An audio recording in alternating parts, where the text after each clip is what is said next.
e aprendizagem são conversas muito ricas.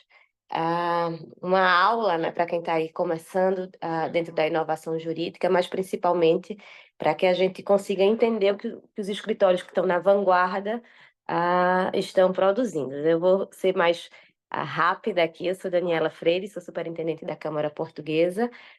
Espero que esse encontro seja muito rico, que vocês se sintam muito bem orientados por Rodrigo nessa jornada, mas principalmente que seja uma conversa rica de partilhas, de cases, de como os escritórios hoje em dia estão lidando com segurança da informação e proteção de dados. Contigo, Rodrigo. Obrigado, Dani. Boa tarde quem está nos assistindo. Boa tarde especialmente para a Adriane e para o José que estão aqui conosco.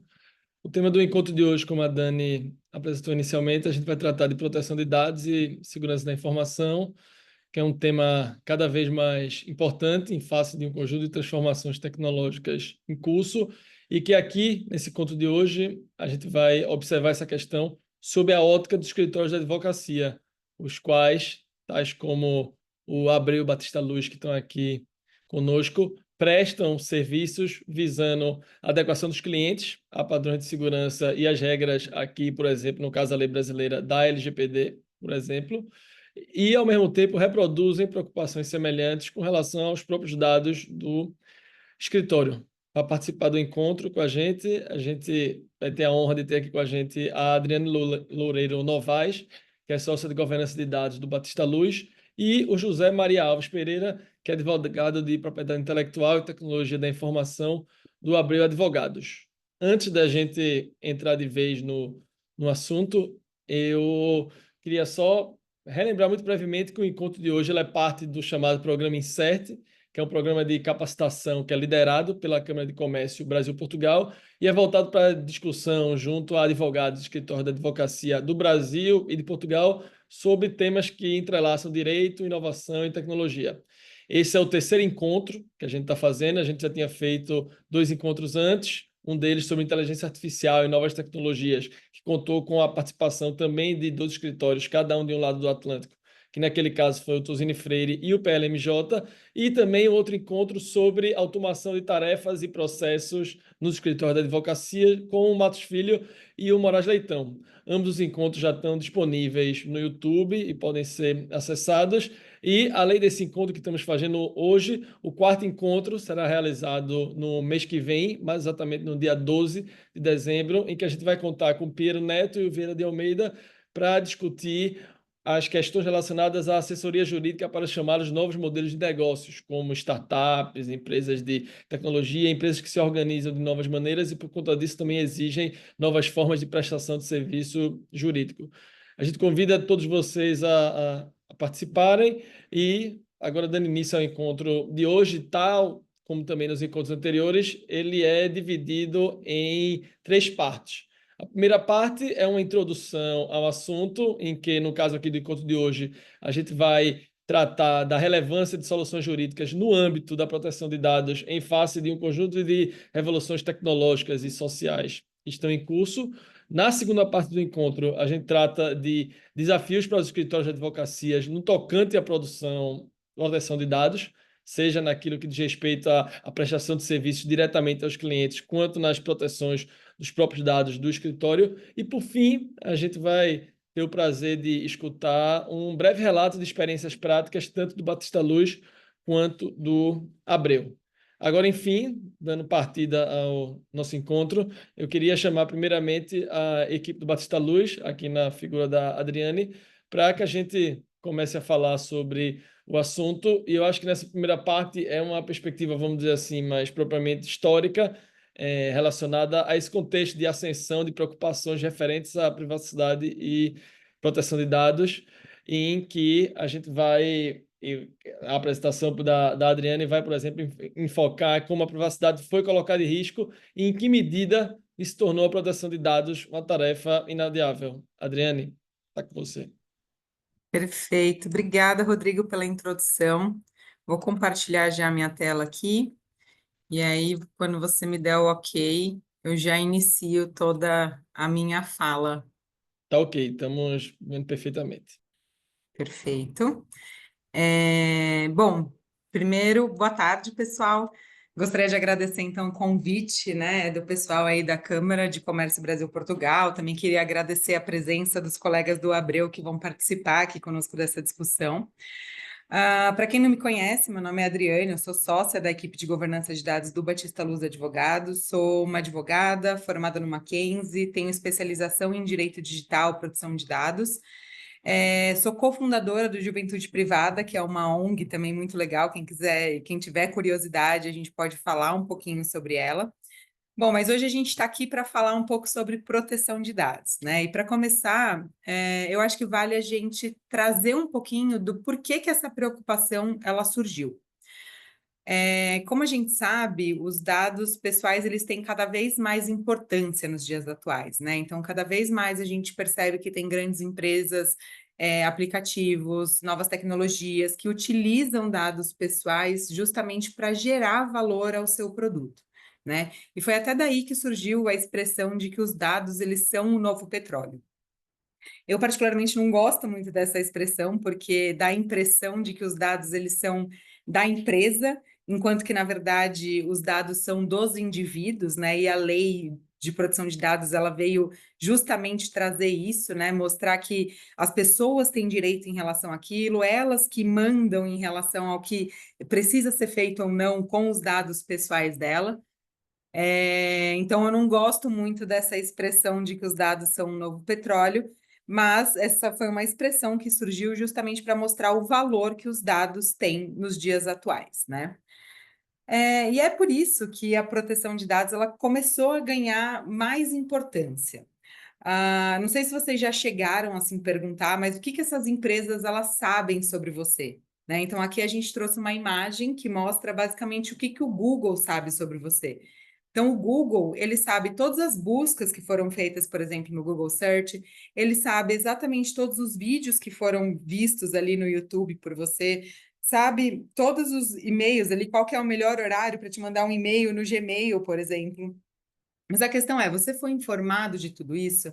Você sabia que todas essas informações elas estariam sendo coletadas a partir do momento que você coloca suas informações, que você utiliza o Google Search, que você utiliza, por exemplo, o YouTube, né? E ainda que essas informações elas vão ser compartilhadas entre todas essas empresas e que eles vão traçar perfis comportamentais, por exemplo, sobre você, né? E aliado a toda essa preocupação, a gente teve também diversos vazamentos que ocorreram ao redor do mundo. Então, aqui a gente trouxe um site, né, que traz aí os maiores vazamentos de dados que aconteceram pelo mundo, e elas têm informações, né, desde 2004 até hoje, de vazamentos de dados que aconteceram, né? E esses que estão até destacados aí em amarelo, em laranja, são todos os vazamentos que têm histórias interessantes por trás. Então, vale a pena quem tiver curiosidade, né, sobre essas histórias interessantes, ir atrás, entrar, entender um pouco melhor o que aconteceram nesses casos. E especificamente no Brasil, a gente também teve diversos casos de vazamento de dados, né? Então, teve esse caso da Netshoes, que ela teve que avisar 2 milhões de clientes sobre vazamentos. Teve o caso do Facebook, que anunciou aí o vazamento de fotos que afetou 6 milhões de usuários. Teve o caso do Banco Inter, né, que teve que pagar R$ 1 milhão, né, encerrar o processo sobre vazamento de dados. Teve um caso do Uber, teve um caso da Stone, que é uma empresa brasileira, que na véspera de um IPO, ela teve que anunciar um vazamento de dados, isso repercutiu até em relação ao mercado, né, as ações dela no mercado, quanto que isso valia. Teve também um caso da C&A, que o Ministério Público ele está apurando, que teve o vazamento de dados aí de 2 milhões de pessoas. Teve uma falha do Ministério da Saúde, que teve também um vazamento de dados de 200 milhões de brasileiros. E isso, inclusive, né, nesse incidente do Ministério da Saúde especificamente, pessoas públicas tiveram seus dados vazados. Então, a gente percebe que pessoas ali, figuras do STF, tiveram os dados deles vazados. O Rodrigo Maia, Davi Alcolumbre, até o ministro Fux teve suas informações vazadas. E esse tipo de uso indevido, vazamento, ele pode gerar multas para as empresas, né? Então, o Facebook, por exemplo, ele foi multado em razão do uso indevido de dados que aconteceu lá em 2018, por conta de um caso que chamou, né, o Cambridge Analytica. E para quem não se lembra desse caso especificamente, né, esse escândalo que aconteceu do Cambridge Analytica, é um caso muito famoso que aconteceu com o Facebook, que fez até o Facebook pedir desculpas publicamente, né, além de perder milhões de usuários na Europa. E o que aconteceu basicamente, né? Quem que não se lembra daqueles joguinhos que o Facebook fazia? Veja como você vai ser daqui 10 anos, qual princesa da Disney você é. Basicamente, em um desses joguinhos, você acabava dando permissão para que o Facebook compartilhasse os seus dados com o Cambridge Analytica, e, posteriormente, esses dados foram utilizados pelo Cambridge Analytica para mandar publicidade política especialmente adaptada ali para os usuários, e elaborar informes detalhados para ajudar o Trump aí nas eleições nos Estados Unidos. Então, teve uma repercussão muito grande esse caso. Eu dei um resumo bem grande do que aconteceu. Então, quem tiver também curiosidade, a gente pode conversar depois, ou, enfim, vale pesquisar um pouco sobre esse caso, que é um caso super emblemático que aconteceu. Bom, e foi nesse contexto, então, de escândalos, né, que aconteceram, o escândalo do Cambridge Analytica, por exemplo, recorrência de incidentes, exposição indevida de dados pessoais, a perda de confiança dos usuários e a falta de segurança jurídica em relação ao que eu posso, o que eu não posso fazer com dados pessoais, que surgiu a Lei Geral de Proteção de Dados. Bom, mas por que essa lei, ela importa, né? Primeiro que isso está sendo fiscalizado. Então, para quem não sabe, aqui no Brasil a gente tem uma autoridade que faz a fiscalização desse tema, que é a Autoridade Nacional de Proteção de Dados, ou a NPD, como a gente gosta de chamar aqui.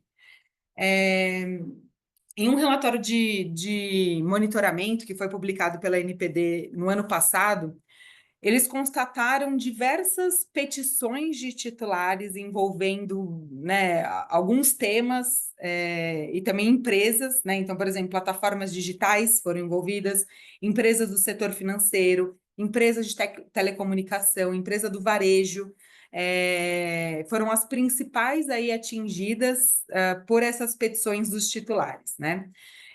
E basicamente petições titulares reclamando, perguntando como que é feito, fazendo, por exemplo, algum tipo de denúncia. E os temas mais frequentes foram justamente a dificuldade do titular exercer o seu próprio direito, né, de eliminar as informações, uma exposição indevida dos dados e também o compartilhamento de dados de forma indiscriminada, tá? Também foram constatadas denúncias, que são um pouco diferentes de petições aqui, e que envolveram empresas do setor público, plataformas digitais também, de novo as empresas do setor financeiro, que acho que elas também são bem visadas, né? E também data brokers. Para quem não sabe, aqui no Brasil a gente tem diversos data brokers, um deles, né, e até talvez o maior deles é o Serasa. Mas essas denúncias, né, foram principalmente em relação a essas empresas, o que elas faziam em relação aos dados pessoais, se elas estavam expondo isso de forma indevida, se teve, por exemplo, incidentes de segurança ou não, as pessoas estavam preocupadas em relação a isso, e foi o que mostrou o nosso relatório de monitoramento da autoridade. Mas nem tudo se resume a fiscalização e multa, né? A privacidade ela também é importante para que a gente possa aproximar os titulares, os clientes, até mesmo os colaboradores das empresas, né? Mostrar que a gente está preocupado com privacidade e proteção de dados acaba mostrando confiança para essas pessoas.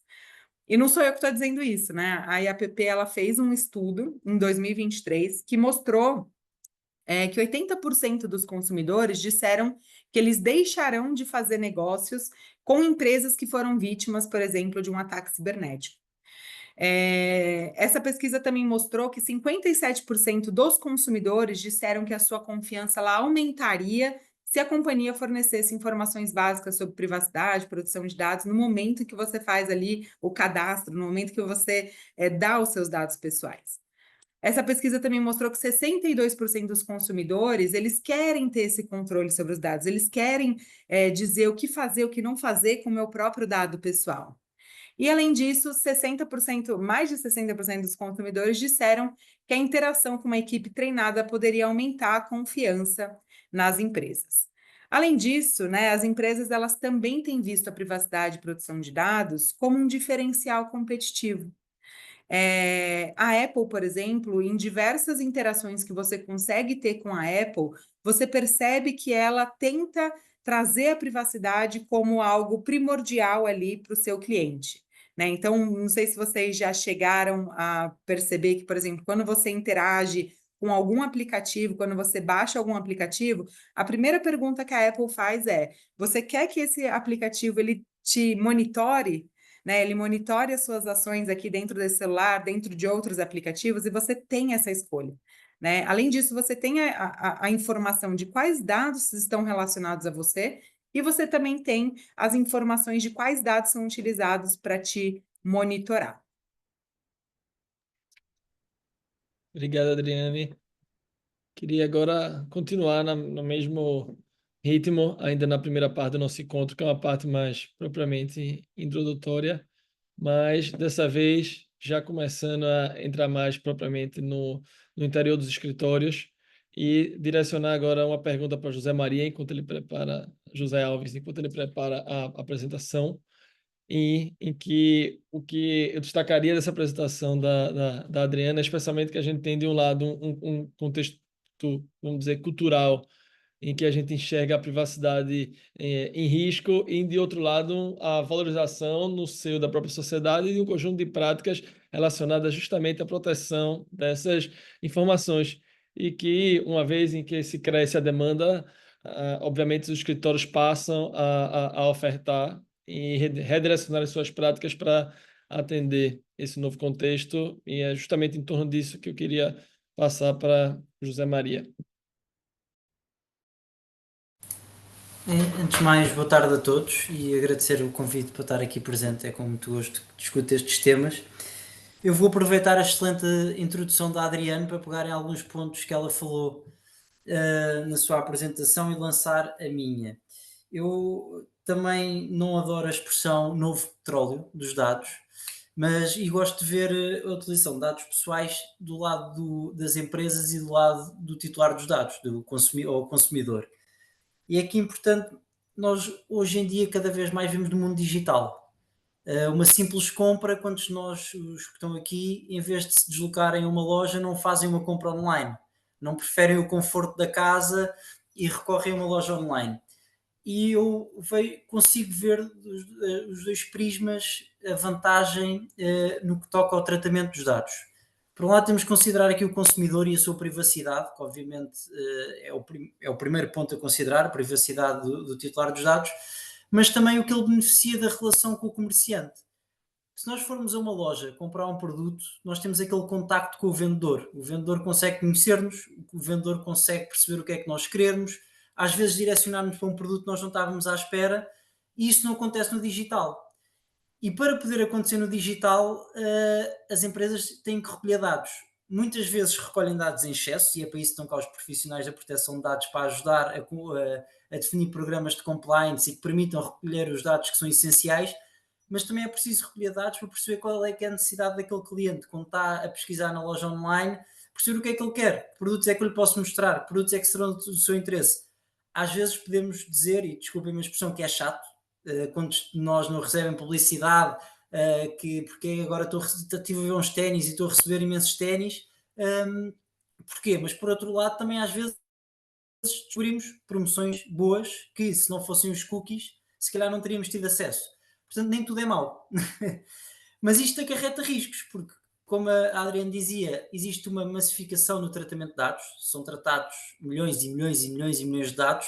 As grandes empresas conhecem-me tão bem como eu me conheço, muitas vezes, vamos usar esta expressão, e isso implica riscos para o titular dos dados e leva-me aqui ao primeiro ponto, ao aumento dos incidentes de segurança que vemos hoje em dia. A Adriane falou em alguns incidentes no Brasil. Em Portugal não há tantos, o nosso mercado também é menor, nós somos 10 milhões de habitantes, o Brasil são muitos mais, portanto o tratamento de dados é muito maior, E eu queria só aqui clarificar que muitas vezes falamos de incidentes e de violação de dados pessoais e viramos sempre só para um acesso indevido de terceiros. Mas uma violação de dados pessoais tem outras duas componentes, a integridade e a disponibilidade. E, por exemplo, em Portugal já tivemos ciberataques que levaram a situações de indisponibilidade que têm impacto que nós muitas vezes não temos noção, tanto do ponto de vista, e agora salto um bocadinho aqui da proteção de dados para a cibersegurança, mas, por exemplo, se não me engano, no ano passado, há 2 anos, houve um ciberataque à Vodafone, a prestadora de serviços de telecomunicações, que fez com que o serviço de telecomunicações estivesse indisponível durante grande parte do dia. Isso, do ponto de vista do consumidor, é desagradável, não conseguimos ter acesso às nossas comunicações e muitas vezes até é um risco na medida em que precisamos de fazer uma comunicação de emergência, mas isto vai a um ponto que o consumidor não tem noção de, por exemplo, as pulseiras eletrónicas de pessoas que estão em prisão domiciliária que dependem de telecomunicações não emitiam sinais durante esse período. Portanto, o risco, aqui falando não só da proteção de dados, é muito elevado e eu tenho aqui alguns gráficos do relatório anual do Centro Nacional de Cibersegurança que demonstram de facto que, para além desta situação, temos cada vez mais situações de burlas informáticas, as denominadas que muitas vezes através do phishing, do envio de mensagens, e-mails que nós abrimos e instalam algum malware no nosso equipamento. Podemos ver que em 2023 o número de incidentes aumentou para 2025 e temos aqui também o principal número de crimes que ocorreu em Portugal em 2023. E isto leva-me a dizer que hoje em dia existe tanto do lado da empresa, e nós na Abreu também trabalhamos obviamente com pessoas singulares como clientes, já tivemos situações em que assessorámos pessoas que viram os seus direitos ser violados, mas trabalhamos na sua grande maioria, os nossos clientes são empresas que pretendem de facto ter os seus programas de compliance de acordo com a lei. No Brasil tem a LGPD, nós em Portugal temos obviamente a lei nacional que executa o RGPD, o Regulamento Geral sobre a Proteção de Dados, mas a sua base é o RGPD, e temos vindo a notar ao longo do tempo uma maior consciencialização do lado das empresas, muito por fruto do valor elevado das coimas. As regras de proteção de dados em Portugal já existem desde 1998, eu ainda não era advogado nessa altura, longe disso, mas as regras de proteção de dados já existem desde 1998, que resultaram da transposição de uma diretiva da União Europeia de 95. Portanto, já existem há muito tempo e muitos dos conceitos que nós hoje em dia analisamos como advogados e princípios orientadores já existem. O que é que aconteceu com o RGPD? Obviamente, houve uma maior densificação das regras. O regime alterou-se de um regime em que as empresas pediam autorização à autoridade de controle, em Portugal é a Comissão Nacional de Proteção de Dados, pediam autorização para tratar dados, ou então notificavam o tratamento de dados pessoais. No caso de tratamento de dados sensíveis, era necessário obter uma autorização. Um tratamento normal, por exemplo, envio de comunicações de marketing, bastava notificar. Isso que o RGPD acabou para um regime de autoavaliação. É a empresa que se tem que preocupar e garantir que cumpre. E isto, obviamente, traz aqui uma maior preocupação para as empresas, que dependem muito mais de si, e traz também um ponto muito importante, que é o valor das coimas, que é muito elevado. Temos coimas que podem ir até aos 20 milhões de euros ou 4% do volume de negócios. Se no caso de uma Google os 20 milhões podem não ter um impacto muito elevado, 4% do volume de negócios anual pode ser um valor muito avultado. E falando agora do lado do titular dos dados da consciencialização, obviamente que hoje em dia, através dos média, as pessoas têm muito mais noção dos direitos que têm, e isso leva-me ao ponto que a Adriane tocou também, o dano reputacional que isto tem nas empresas e a preocupação que os titulares dos dados têm de recorrer a uma empresa que demonstra uma preocupação com o respeito pelos seus dados, mas também nas relações entre as empresas. Porque, agora falando um bocadinho mais do ponto de vista jurídico, existe a figura do subcontratante, tanto no RGPD e acredito na LGPD também, que basicamente se trata de uma empresa que trata dados em nome e por conta de outra. Ou seja, falamos de um prestador de serviços. E uma empresa, quando recorre a um prestador de serviços que trata dados em seu nome e por sua conta, tem que garantir que ele cumpra com o RGPD. Portanto, só pode contratar com uma empresa que cumpra com o RGPD. Isto leva a que todas as empresas, então, tenham a preocupação de garantir que os seus procedimentos estão de acordo para não perderem negócio, porque sabem que uma empresa como a Oracle, a Microsoft, que recorre a terceiros muitas vezes, ou, por exemplo, uma Adidas que no âmbito da sua implementação de uma loja online recorre a prestadores de serviços, o risco para ele reputacional é muito mais elevado, então só vai recorrer a um prestador de serviços que de facto lhe demonstre que cumpre. Portanto, temos visto ao longo do tempo, obviamente, uma maior consciencialização das partes, e o que leva a que também as pessoas e as empresas recorram mais aos serviços de advocacia. Do lado do escritório, obviamente, um escritório de advogados trata dados pessoais, e para além de tratar dados pessoais, trata informação extremamente sensível, e em Portugal tivemos há uns anos um caso de um hacker que muito conhecido, Rui Pinto, que se não me engano, não tenho certeza se ainda está a ser julgado, mas foi um caso muito conhecido, em que houve efetivamente uma situação em que ele acedeu a fecheiros de alguns escritores de advogados portugueses. Portanto, em Portugal, os escritores de advogados cada vez mais também se preocupam com a proteção da sua informação. Aqui só outro ponto, uma curiosidade, esta figura em 2023 temos aqui indicado o número 5.160, é o número de DPOs, Data Protection Officers, que foram comunicados que estão comunicados à Comissão Nacional de Proteção de Dados, que demonstra, pelo aumento desse número, que de facto as empresas cada vez mais se preocupam com a proteção de dados.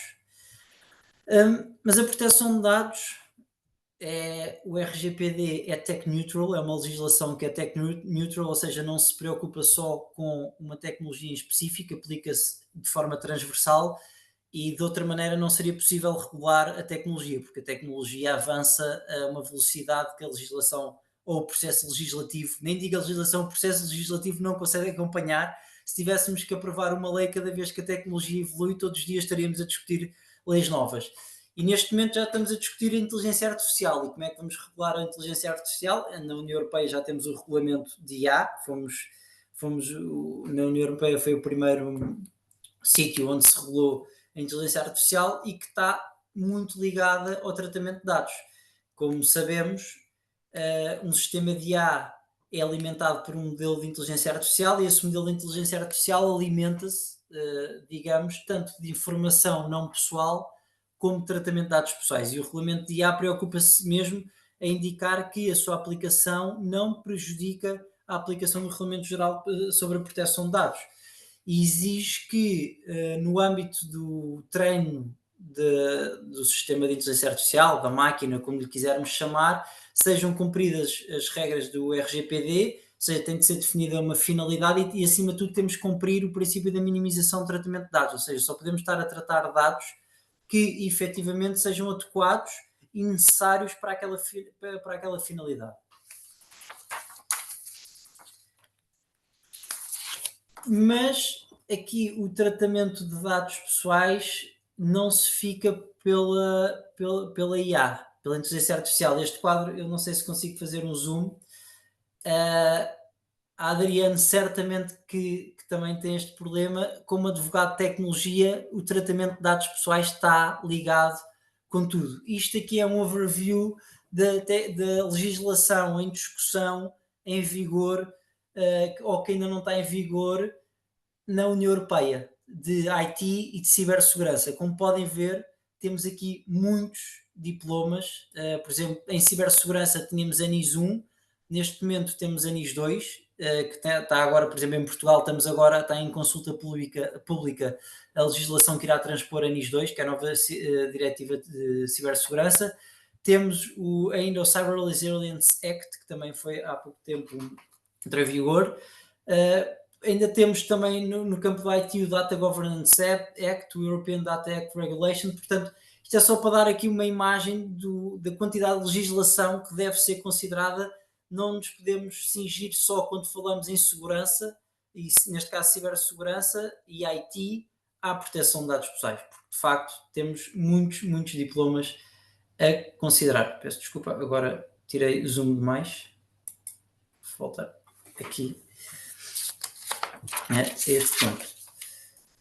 Porque isto, para complementar, nós temos, por exemplo, a mera implementação, e irei falar disso mais adiante, de uma loja online, quando consideramos em termos jurídicos, não nos cingimos apenas à proteção de dados, temos a considerar cibersegurança, lei do comércio eletrónico, consumo, são várias as disposições que temos a considerar só para fazer a implementação e elaborar os textos legais que vão estar disponíveis nessa loja online. Temos também ainda a questão dos cookies, que muitas vezes consideramos que é regulada pelo RGPD, mas é regulado por legislação própria. Temos a lei da privacidade nas comunicações, o e-Privacy Directive.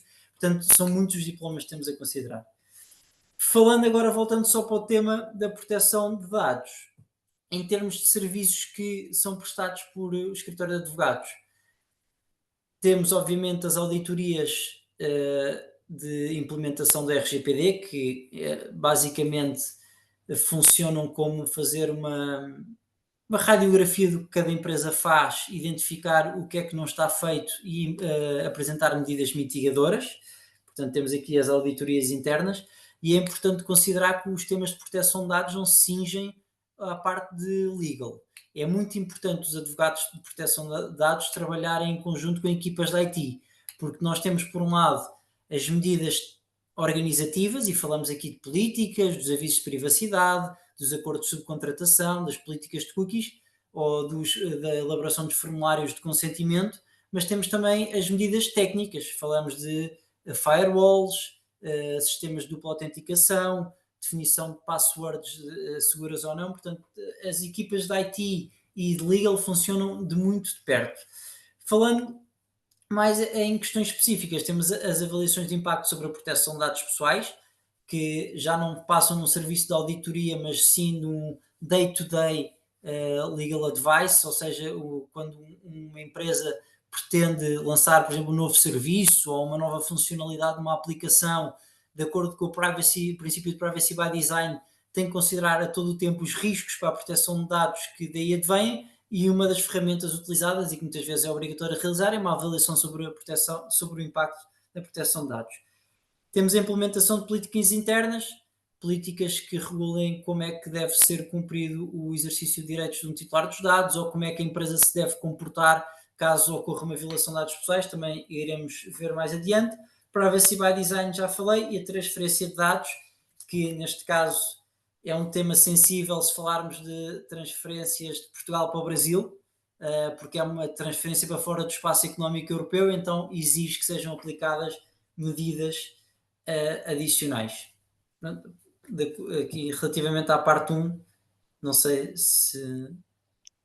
Obrigado, José. A gente vai dar continuidade junto com o Abreu, mas nesse momento do encontro a gente termina a primeira parte, em que a gente estava tratando mais propriamente do contexto introdutório de transformações socioculturais e como isso estava reverberando no direito. E na segunda parte do encontro a gente já vai caminhando mais para propriamente o foco, já que o nosso público é justamente escritórios de advocacia, profissionais do direito, estudantes do direito. A gente tem certeza que fica todo mundo um pouco ansioso para entender como os escritórios podem, de fato, em termos dos seus processos internos, de reestruturação das equipes, de treinamento dos profissionais, se adequarem a essa nova era do direito, e nesse caso aqui, especificamente relacionado à prestação de serviços relacionados à proteção e segurança dos dados. Então, pensando nisso, a gente entra agora na segunda parte, que a gente vai tratar justamente desses desafios e como eles podem ser enfrentados sob a ótica, primeiramente, do Abreu, e depois a gente vai passar para a Adriane. José, está contigo. Okay. Então, primeiro, falar aqui um bocadinho da organização dentro do escritório, de onde é que se insere a equipa de proteção de dados. A proteção de dados hoje em dia, se em 98 com a lei era um tema já bastante técnico e especializado, hoje em dia ainda é mais. Eu, como referi, não nos podemos cingir e não nos cingimos ao Regulamento Geral sobre a Proteção de Dados. Existe uma série de diplomas, de guidelines do European Data Protection Board, todas as autoridades de controle, porque não temos só que considerar as guidelines da autoridade de controle portuguesa, temos que considerar da francesa, da CNIL, da espanhola, porque o tratamento de dados é além fronteiras, não se limita a Portugal. Uma empresa portuguesa muitas vezes trata dados pessoais de titulares dos dados em Espanha, França, Itália, etc.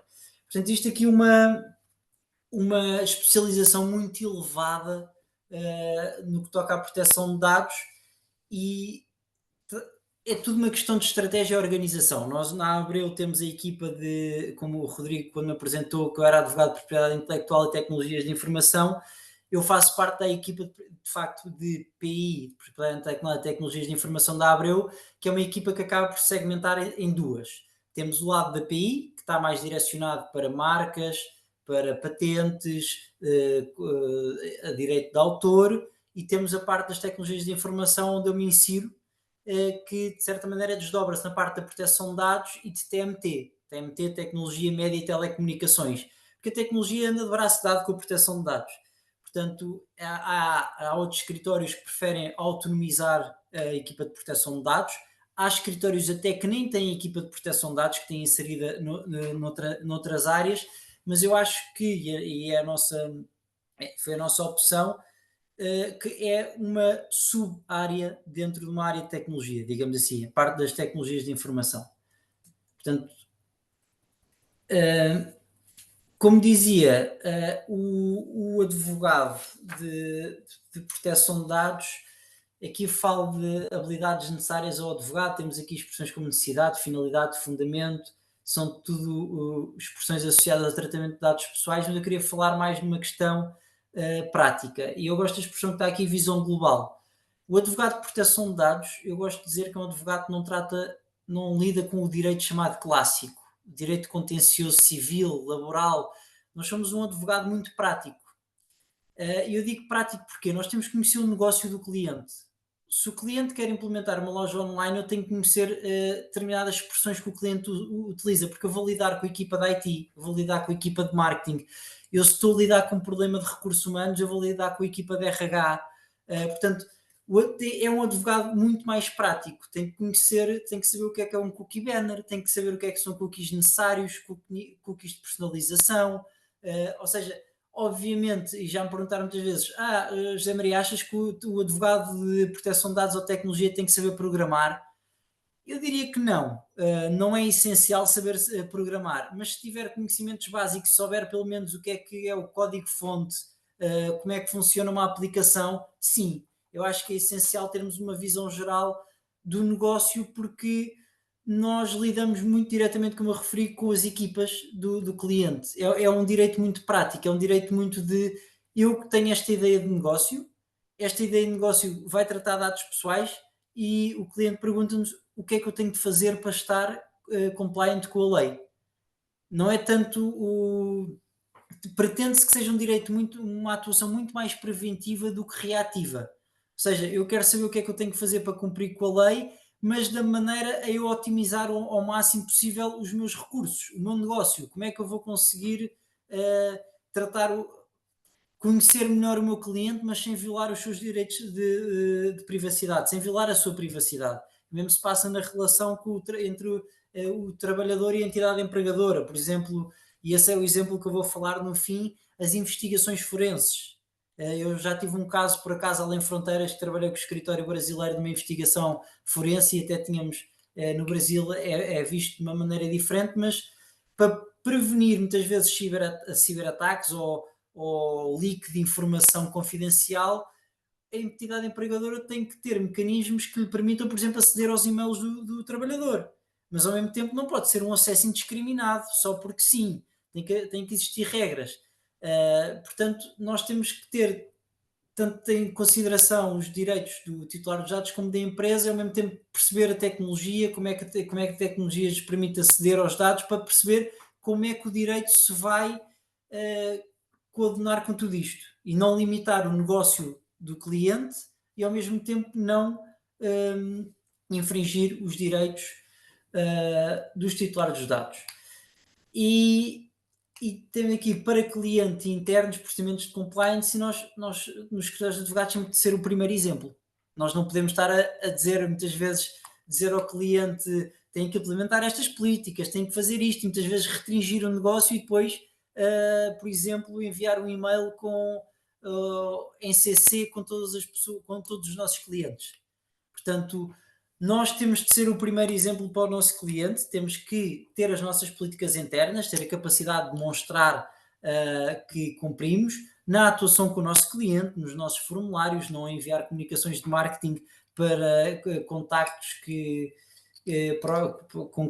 não tenhamos legitimidade para enviar, digamos assim. Portanto, nós temos que ser o exemplo. E na Abreu temos, como eu referi na primeira parte, proteção de dados não é só medidas organizativas, temos também medidas técnicas, sistemas, programas e instrumentos para a integridade e segurança da informação, e temos medidas como, por exemplo, temos um sistema de gestão documental com definições de acessos, temos definidas, nós temos uma medida ISO de qualidade que nos garante, demonstra o cumprimento de determinadas regras, e temos, título de exemplo, isto são medidas técnicas, o acesso através de VPN. Quando nós não estamos no escritório, só conseguimos aceder aos sistemas do escritório através da VPN utilizada para o efeito. Adiantei-me aqui. Mas, e isto é um ponto que eu ainda não toquei e que é muito importante, a cibersegurança é um tema muito técnico, mas a grande maioria de falhas de segurança devem ser erro humano. É tão simples como muitas vezes estar um post-it com a password, ou muitas vezes respondermos a um e-mail que não devíamos. Não é, muitas vezes achamos que, por exemplo, houve uma violação de dados pessoais na TAP, a TAP já teve, a grande transportadora aérea portuguesa, ou a Vodafone, pensamos em empresas muito técnicas, o hacker deve ser uma pessoa extremamente com conhecimentos de tecnologia elevadíssimos. Muitas vezes não é. Muitas vezes é tão simples como enviar um e-mail, carregar num link e aquilo automaticamente descarrega um vírus de uma forma super simples. Portanto, não é um ataque concertado de um grupo de hackers. E a expressão hacker muitas vezes é usada, e eu estou a usar com conotação negativa, mas também há hackers que trabalham juntamente com empresas mesmo para fazerem testes de penetração e identificarem risco. Portanto, o hacker nem sempre é uma pessoa má, digamos assim. E, portanto, eu refiro aqui a formação. A formação é o mais importante. É a sensibilização das pessoas perceberem que existem políticas internas, perceber coisas tão simples como ao fim do dia guardarem no armário os documentos com informação confidencial, atualizarem as passwords, bloquearem o computador quando vão à casa de banho. É tão simples quanto isto. Muitas vezes deixamos o computador sem estar bloqueado, e nos escritórios às vezes passam pessoas que fazem a limpeza, prestadores de serviços que têm que entrar no escritório, e nós temos o computador desbloqueado e podemos estar a dar o acesso à informação pessoal que não deveríamos. Ou tão simples como eu, por exemplo, agora partilhar o ecrã, e em vez de estar só a partilhar a apresentação, partilhar o meu ecrã todo e passar por o meu e-mail e sem querer mostrar que tenho o e-mail de um cliente. Portanto, manter-se a par aqui, atualizarmos relativamente às últimas novidades de guidelines e de legislação, mas acima de tudo formar o pessoal que tem acesso a dados pessoais e dar formações gerais a toda a gente na empresa, mas também dar formações específicas à equipa de RH, que tem regras específicas, à equipa de contabilidade que tem regras específicas, de marketing, por aí fora. E aqui queria só dar um exemplo de uma formação que deve ser dada em caso de violação de dados pessoais, de acordo com o RGPD. A violação de dados pessoais, e fazer aqui um ponto prévio, que também eu acho que existe sempre esta, e a Adriane falou disso, na aplicação de coimas, mas uma violação de dados pessoais nem sempre leva à aplicação de uma coima. Uma violação de dados pessoais pode ocorrer, é legítimo, pode ocorrer um erro humano, pode ocorrer uma coima, a aplicação de uma coima, se for comprovado que a entidade que sofreu a violação de dados pessoais nada fez para evitar. Nós podemos ter os sistemas de segurança mais robustos do mundo e formar as pessoas, e mesmo assim ocorrer um erro humano e haver uma violação de dados pessoais. Mas mesmo para evitar essas violações de dados pessoais e haver aqui uma atitude preventiva, tem que haver procedimentos a ser cumpridos. Eu não vou abordar a parte técnica do que é que pode evitar uma violação de dados pessoais. Nós, por exemplo, na Abreu temos um SOC, o Security Operations Center, que do ponto de vista técnico tem mesmo em vista evitar a violação de dados pessoais, mas também deve-se ter políticas internas, e estas políticas internas explicam a toda a gente o que é uma violação de dados pessoais, em que casos é que pode ocorrer e o que é que deve ser feito quando ocorrer. Eu, por exemplo, eu tenho o telemóvel do escritório. O telemóvel do escritório permite-me aceder a dados pessoais de clientes nossos. Eu, se me esquecer do telefone no metro, existe aqui uma potencial violação de dados pessoais. Portanto, eu tenho que saber o que é que eu devo fazer nesse caso. Nesse caso, devo contactar um departamento interno que irá, eu digo, na Abreu, como em qualquer empresa, contactar o departamento interno responsável por analisar este tipo de situações, verificar então o que é que deve ou não ser feito, se a violação de dados pessoais deve ou não ser notificada à autoridade de controle. Nem todas as violações de dados pessoais devem ser ou têm de ser notificadas à Comissão Nacional de Proteção de Dados, ou aquelas que coloquem em causa os direitos e liberdades do titular dos dados. Existe esse prazo de 72 horas, analisar a violação de dados pessoais, implementar medidas para precaver quaisquer riscos, por exemplo, bloquear automaticamente o telefone e limpar todo o seu conteúdo. Mas para que todas estas medidas sejam tomadas, tem que existir a formação e este procedimento interno, ou seja, as pessoas têm de saber o que é que têm que fazer, porque sem formação a pessoa perde o telefone e não sabe que pode existir aqui um potencial problema, porque eu trabalho com proteção de dados de uma forma diária, a Adriano também, portanto sabemos perfeitamente, mas se calhar a pessoa que trabalha no marketing, mas que também tem acesso a dados pessoais através do seu telefone, não tem noção do risco que daí pode advir. Portanto, mais uma vez, procedimentos, informação, formação. Obrigado, José.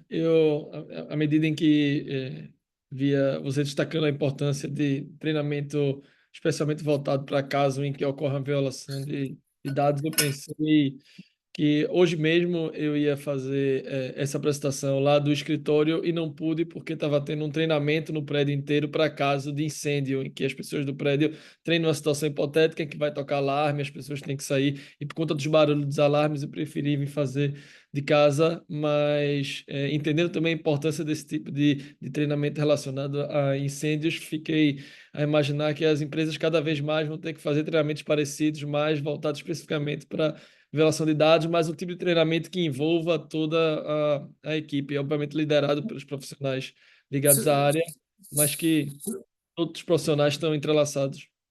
Se o Rodrigo me deixar só complementar, para além da formação, testes também. É normal as equipas da IT fazerem simulações de ataques de phishing. Eles próprios simularem o envio de um e-mail falso para ver quais é que foram as pessoas que clicaram no link, abriram, para depois falar com essas pessoas e explicar: olha, aconteceu isto, este é o risco, não deveria.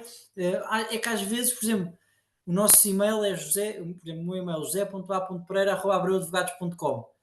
Às vezes basta mudar a Abreu e meter um O em vez de um U e a pessoa não repara. E é normal a pessoa não reparar, é tão simples quanto isto. E as pessoas têm que ser consciencializadas para isto. Se não estavas à espera do e-mail, desconfia. Porque é que esta pessoa te enviou um e-mail? Perguntando, eu próprio às vezes, quando recebo às vezes e-mails de empresas, eu como consumidor, já me aconteceu, vou dar um exemplo prático, a empresa que gera o estacionamento em Portugal, de pagar o estacionamento, a empresa de estacionamento, uma vez recebeu uma mensagem a dizer: José recebeu 50 euros de crédito para gastar na aplicação. E eu achei aquilo estranho, porque é que me estou a dar 50 euros de crédito para gastar na aplicação? E eu liguei à empresa, antes de sequer de carregar no link para me registrar na aplicação, liguei à empresa a perguntar: isto é real? E explicaram-me que era uma campanha e que sim, que era real, era para promover o uso da aplicação e que eu poderia carregar no link. Mas eu fui diretamente à fonte antes de carregar no link e correr o risco de ser um e-mail, uma mensagem falsa, e de automaticamente ser descarregado um vírus no meu telemóvel. Portanto, é tão simples quanto isto. Nesse exato momento, José, aqui no Brasil, eu não sei se a Adriane chegou a ver, mas a OAB, acho que 2 semanas atrás, ela fez uma espécie de livreto, um folheto com informações sobre o tipo de prática que está acontecendo aqui relacionada a processos jurídicos em que quadrilhas estão entrando em processos judiciais e daí colhem informações a respeito tanto dos clientes quanto dos advogados e aí passam a se comunicar com os clientes como se fossem os advogados, utilizando informações que estão em jogo no processo, conquistando a confiança para, a partir daí, dar golpes. Mas agora, É. sem mais delongas, Não, só complementando que, assim, nesses casos eles até enviam link, né? Porque o que eles têm feito é basicamente avisar que você ganhou no processo e que para você sacar esse dinheiro você precisa clicar nesse link, mas isso nunca vai acontecer.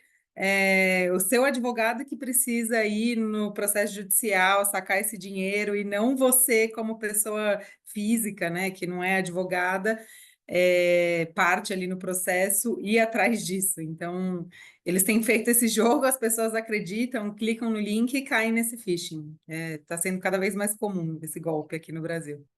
isso acaba tornando extremamente necessário que na nossa relação de confiança com o cliente a gente tenha que transmitir esse tipo de orientação, uma orientação especificamente voltada para a segurança da informação e com clicar ou não clicar em determinados links, no que acreditar. Mas, Adriane, agora, já que a gente continua nessa segunda parte, que é mais voltada para os desafios que os escritórios de advocacia estão enfrentando para se adequar a esse novo contexto e prestar esse serviço, vou passar agora para o Batista Luz, com a Adriane. Sim. Só fazendo um gancho também muito do que o José trouxe aqui. Aqui no nosso escritório, a gente tem uma área específica de proteção de dados, né? Que está dentro também de uma área maior, que é a área de tecnologia. Mas aqui a gente tem uma área específica que lida só com questões de proteção de dados dos nossos clientes. E é engraçado dizer também que, por exemplo, nas próprias empresas, então, quem são os nossos clientes, muitas vezes não é só o setor jurídico das empresas, né? Muitas vezes, pelo menos aqui no Brasil, a gente tem visto que as empresas têm alocado em 3 áreas principais essa área de privacidade dentro das empresas. Então, ela pode ficar, por exemplo, com um time de compliance, ela pode ficar com um time de TI, né, de tecnologia da informação, ou pode ficar também com o departamento jurídico. Então, os nossos clientes são basicamente essas 3 áreas dentro das empresas, né? E aí isso mostra, na verdade, até o que o José trouxe aqui, e concordo muito que o advogado em proteção de dados ele precisa ser multidisciplinar, né? Ele precisa saber basicamente sobre todas as áreas, né? Porque é isso, às vezes um incidente acontece com marketing. Então você vai ter que ir lá se comunicar com marketing, entender por que aconteceu aquilo com marketing, qual que foi, né, o tratamento realmente indevido e por que aconteceu aquele incidente especificamente. Então você acaba precisando saber lidar com ter várias linguagens, né? Acho que esse é até um desafio, assim, porque uma coisa é você falar com o departamento jurídico, aí você fala sobre artigo, fala sobre a lei, fala sobre multa, enfim, ele entende tudo. Agora, quando você passa para uma linguagem, para conversar disso com o time de marketing, com o time, por exemplo, de TI, com o time de compliance, é totalmente diferente. Como que o advogado deve se portar, o que ele precisa falar ali para o cliente, né, dele. Então, esse é um desafio, a gente precisa ser multidisciplinar e a gente precisa saber, muitas vezes, decodificar a linguagem jurídica para passar isso de uma forma mais clara para o nosso cliente também. Mas entrando, então, aqui, o que eu me propus trazer muito nessa segunda parte está muito voltado ao que a gente precisa fazer, basicamente, para poder adequar as empresas a essas novas obrigações, né?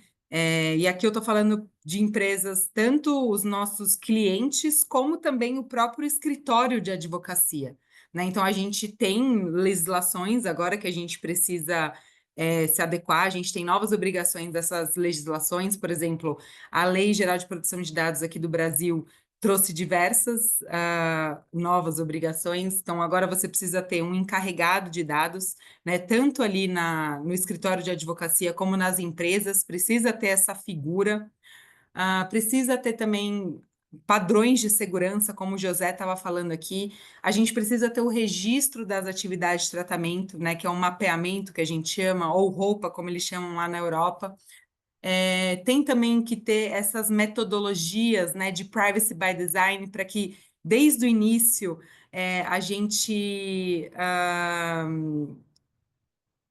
desde a concepção de um produto, de um serviço, a gente pense na privacidade, na proteção de dados, e também a gente tem que ter agora mecanismos relacionados ao atendimento desses direitos, né? Como que as empresas agora vão atender esses direitos, se quiser excluir as informações, como que faz? É um simples delete ali nas informações, tem outra coisa por trás, né?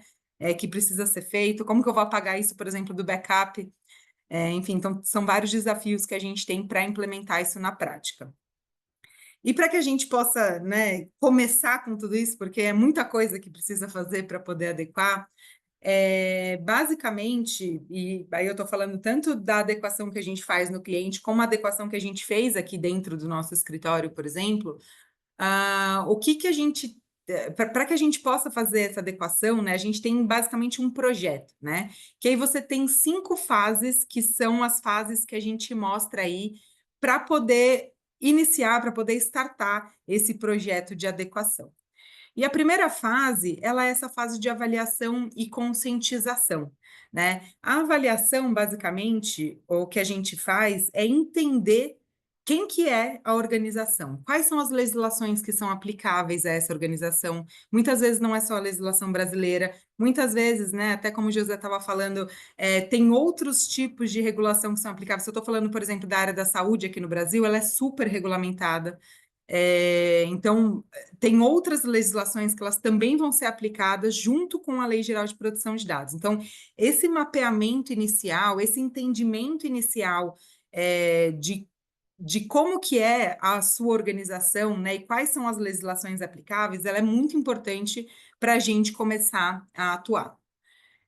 Depois disso, a gente precisa preparar as pessoas para esse projeto de adequação, né? Porque, como a gente sabe, esse projeto de adequação, muitas vezes os times não sabem o que a gente está falando, a gente não sabe o que é o dado pessoal, não sabe da existência dessa lei, então a gente precisa mostrar que existe essa legislação, o que é um dado pessoal, o que é um vazamento de dados, e para isso a gente faz, por exemplo, palestras de conscientização com toda a organização, né? A ideia é que todo mundo entenda que existe essa legislação, o que a gente vai fazer, basicamente, para poder se adequar a essa legislação. Então, por isso que a gente vai começar um projeto grande que vai acabar movimentando toda a empresa, e as pessoas precisam estar compradas em relação a isso, né? E aí, a gente também precisa planejar as atividades e definir grupos de trabalho que vão começar essas atividades, o que cada um vai fazer, qual que vai ser o papel de cada um, quem que vai ser o responsável ali em cada área para poder dar essas informações para a gente. E eu, particularmente, entendo que essa é a fase mais importante do projeto, porque é a fase onde as pessoas vão entender como é que funciona o seu projeto para poder te ajudar em relação a isso, né? E quem são os principais stakeholders que você precisa movimentar aqui? Quem que são as pessoas que vão, basicamente, ser os patrocinadores ali do seu projeto, né? Então, primeiro de tudo, as diretorias, o C-Level, eles precisam estar bem comprados em relação ao seu projeto, porque é com eles que a empresa vai falar, não, tudo bem, pode movimentar toda a área, e aí as pessoas vão realmente se dedicar a esse tema dentro da organização. As gerências também é muito importante. O jurídico, porque o jurídico vai ter que fazer, por exemplo, alterações em contratos, o compliance regulatório, porque a gente precisa dessa ajuda em relação a quais são as outras legislações que vão ser aplicadas, o time de tecnologia da informação, porque muitas vezes depois eles vão precisar, naquele processo de implementação, ajudar em toda essa parte de segurança da informação, o time de recursos humanos, que tem muitos dados ali que são tratados de colaboradores, o time de procurement, que também vai fazer essa negociação, muitas vezes, dos contratos, o time de marketing, de data science, business intelligence. Todos esses departamentos são departamentos que normalmente lidam muito com dados pessoais e eles precisam estar muito comprados ali com o seu projeto. Então, essas são as principais pessoas que você precisa atingir na hora de fazer essa conscientização. Depois disso, a gente parte para uma parte que chama mapeamento de dados, né? Que é basicamente a gente entender como é que funciona o fluxo de dados dentro dessas companhias. Então, aqui basicamente é tirar uma fotografia de como é feito o tratamento dos dados pessoais. Então, a gente tem, por exemplo, alguns fluxos que vão falar ali quem são os titulares dos dados envolvidos naquele processo, naquela atividade que trata dado pessoal, como que funciona essa coleta de dados, aonde que é feito o armazenamento dessas informações, qual que é a área que acessa ou trata esse tipo de informação e para quem que a gente transfere, por exemplo, pode ser para parceiros, fornecedores. Então, todo esse fluxo precisa estar bem mapeado dentro dessa segunda fase. E como que é um mapeamento na prática, né? Então, a gente pode fazer isso de diversas formas, mas basicamente você precisa ter esse tipo de informação, pelo menos para Lei Geral de Proteção de Dados aqui do Brasil. Você precisa ter informações, por exemplo, sobre o nome do processo, quais são os tipos de dados que são utilizados naquele processo especificamente, para quais países você transfere essas informações, porque até como o José falou, essa transferência de dados, ela também precisa ser regulada. Qual que é o período de retenção, por exemplo? Qual que é a base legal que você utiliza para fazer aquele tipo de atividade, aquele tipo de tratamento? E como que a gente consegue fazer tudo isso, né? Porque basicamente a gente vai ter que ter um ponto focal em cada uma das áreas para que a gente possa ter essas respostas dessas pessoas sobre o uso que elas fazem ali dos dados no dia a dia, né? Então, por exemplo, no recursos humanos, eu vou ter que entender como é que funciona o processo seletivo, né? Você utiliza uma plataforma por trás daquele processo seletivo? Não utiliza? Qual dado que você coleta ali naquele processo seletivo? Então, tudo isso você vai ter que entender. E você pode entender tudo isso a partir de formulários, por exemplo, né, onde a pessoa vai respondendo algumas perguntas. Questionários também pode ser uma forma de você obter essas informações. Mas aqui no nosso escritório, a gente gosta de fazer mesmo entrevista de mapeamento, que assim acho que fica muito mais fácil da pessoa entender o tipo de informação que a gente realmente está buscando, né? E é o momento que você senta. Você faz uma reunião, por exemplo, ali de 1 hora com aquela área específica dentro do seu cliente ou com aquela área do seu escritório, para entender como é que funciona a coleta, o tratamento dessas informações. E também a gente consegue obter informações por meio de contratos, instrumentos jurídicos, né, relevantes. Ali a gente consegue também obter esse tipo de informação de como que os dados são tratados, para onde eles são transferidos. E aqui é importante que você tenha pessoas em cada uma das áreas que realmente estão compradas com seus projetos, né? Tem que tomar um cuidado, porque esse é um projeto que normalmente é da área de privacidade dentro do escritório, né? Então, é da área de privacidade, por exemplo, dentro da empresa. E essas pessoas, elas precisam estar comprometidas, porque você vai acabar movimentando a empresa inteira para fazer esse tipo de mapeamento de dados. Então, elas vão acabar deixando em segundo plano muitas vezes, e vocês precisam ir atrás, precisam perguntar, e aí, o que você está fazendo? Consegue me ajudar? Enfim, é um processo que é longo, demorado, porque acaba movimentando todas as áreas da companhia. Bom, depois que você faz todo esse levantamento, que é muito tempo, né? Então, tem vezes que esse projeto, né, esse processo inicial aqui de mapeamento, tem empresas que a gente consegue terminar, por exemplo, em 3 meses, mas tem empresas que dura 6 meses esse processo inicial de mapeamento, porque também depende muito do quanto a empresa está comprada em relação a isso, né? O quanto que ela quer realmente se adequar às legislações. E aí a gente passa para um gap analysis e um plano de ação.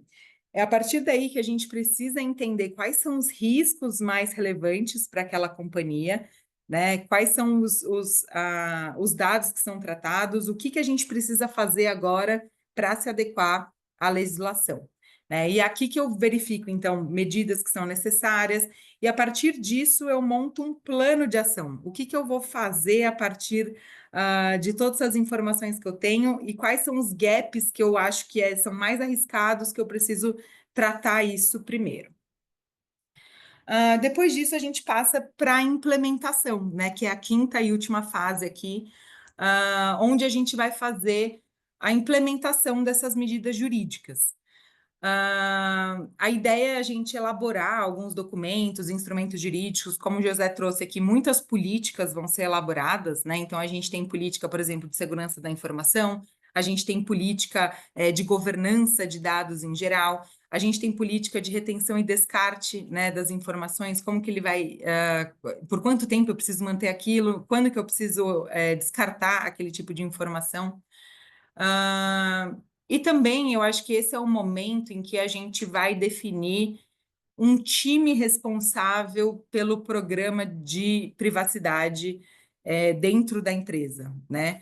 É importante a gente ter esse time, porque eles que vão ajudar, eles que são basicamente os olhos do time de privacidade em outras áreas, né? Eles vão ajudar a fazer com que essas políticas elas se mantenham, que elas estejam vivas, que as pessoas estejam treinadas em relação a isso, que elas saibam aplicar essas políticas internas.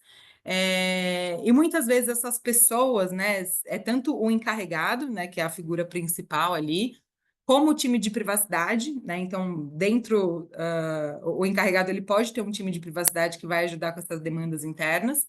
E, além disso, tem a figura do Privacy Champions, que é basicamente esses pontos focais em cada uma dessas áreas, que são as áreas principais que eu passei lá em cima. Então, é importante ter um Privacy Champion, por exemplo, na área de recursos humanos, é importante a gente ter um na área de TI, é importante a gente ter um na área de marketing, porque são essas áreas que vão tratar mais dados ali dentro da companhia. E claro que isso muda a depender de cada companhia, né? Tem companhia que não tem área de marketing, tem outro tipo de área, então isso muda dependendo ali do setor, basicamente, de cada companhia. E, por fim, a gente precisa fazer esse monitoramento contínuo, né? Então, não é só, basicamente, o implementar, mas depois da implementação tem muita coisa ainda que precisa ser feita. E para manter esse programa de governança dentro, né, dos escritórios de advocacia e também das empresas, né, dos nossos clientes, é importante que a gente tenha, né, políticas bem definidas, que a gente estabeleça alguns controles e que a gente estabeleça também procedimentos. Quando eu estou falando de políticas, né, muitas vezes eu estou falando, por exemplo, da política de governança de dados, que eu já mencionei aqui, que basicamente é a política que vai ser mais geral, ela vai ser mais genérica, e ela vai falar o que a gente precisa fazer em relação a esses dados, todas as áreas precisam fazer, né? Então, muitas vezes eu falo de princípios aqui, eu falo também muito de outras políticas que podem estar atreladas. Então, a política de segurança da informação, ela vai estar sendo mencionada nessa política de governança para eles entenderem como que eu protejo os dados. Então, essa política ela vai ser uma política mais geral de como todas as áreas da companhia precisam tratar dados. Além disso, eu vou ter essa política de segurança da informação. A política de segurança da informação, ela fala basicamente como protege os dados, como que eu classifico as informações, como que eu posso fazer um processo seguro de descarte dessas informações. Tem também, por exemplo, a política de retenção e descarte, que também já falei um pouco aqui, que ela basicamente vai explicar qual que é o tempo que eu posso armazenar cada tipo de dado pessoal, né? Tem algumas políticas que elas visam dar transparência para o titular dos dados, então tem a política, aquela que fica lá no site, né? A política que é voltada para clientes, para consumidores. Tem outra política que é a política para colaboradores, então, como eu também trato dados de colaboradores, é importante que eu dê transparência para esse colaborador também. Os controles, a gente também falou bastante aqui, mas é importante a gente ter uma equipe de privacidade que vai fazer todo esse atendimento das áreas internas, né? Então, vamos supor, que alguma área interna tem algum projeto novo e que ela queira implementar a privacidade desde o início.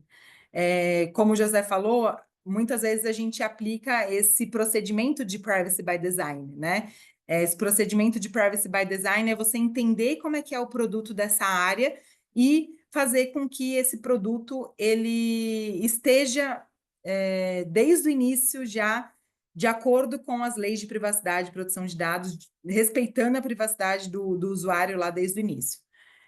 Então, isso normalmente quem faz é o time de privacidade, né? Muitas vezes precisa ali da consultoria externa, de um escritório de advocacia. Precisa ter essa figura do encarregado de dados, que aqui no Brasil ele pode ser tanto uma figura de dentro da companhia como uma figura de fora da companhia, né? Então, a gente pode, como escritório de advocacia, oferecer esses serviços de DPO as a Service, a gente ser o encarregado, a gente ser o ponto de contato com a autoridade, com os titulares dos dados. Tem que ter também um comitê de privacidade, porque aquelas decisões que são mais relevantes para a companhia provavelmente vão ter que subir, né? Vão ter que ser escalonadas ali para o comitê de privacidade. Esse comitê normalmente é formado por pessoas ali de cargos mais altos, a alta gestão ali, que vai tomar essa decisão. Por exemplo, se eu tiver um incidente, né, dentro da companhia, normalmente eu vou precisar, dependendo de como for, né, se tiver alto risco e dano relevante para o titular dos dados, eu vou precisar comunicar tanto a autoridade como o titular dos dados, né? E para isso, esse tipo de comunicação muitas vezes não pode ser feita de qualquer forma, né? Eu preciso também proteger os interesses da companhia. A gente sabe que vazamentos de dados pode reduzir, por exemplo, ações na bolsa. Então, a gente precisa ter um cuidado muito grande quando vai fazer esse tipo de comunicação. E aí, por isso, né, nessas decisões que podem repercutir também financeiramente para a companhia, vale a pena subir isso para um comitê, né, pessoas ali que têm cargos mais altos que vão ajudar nessa decisão. E, além disso, tem essa figura do Privacy Champions, que eu também falei um pouco aqui, que é basicamente o ponto de contato de cada um, de cada área, né? Que vai ajudar nesse monitoramento do programa, a deixar sempre o programa vivo. São pessoas que vão auxiliar o time de privacidade mesmo dentro da companhia. E, por fim, quando a gente fala de procedimentos, né, a gente pode ter diversos tipos de procedimento. Então, procedimentos de resposta a direitos titulares, por quanto tempo eu posso, em quanto tempo eu preciso responder aquele titular. Quando eu respondo, pode ser que eu tenha alguns scripts específicos de como que eu vou responder o titular dos dados.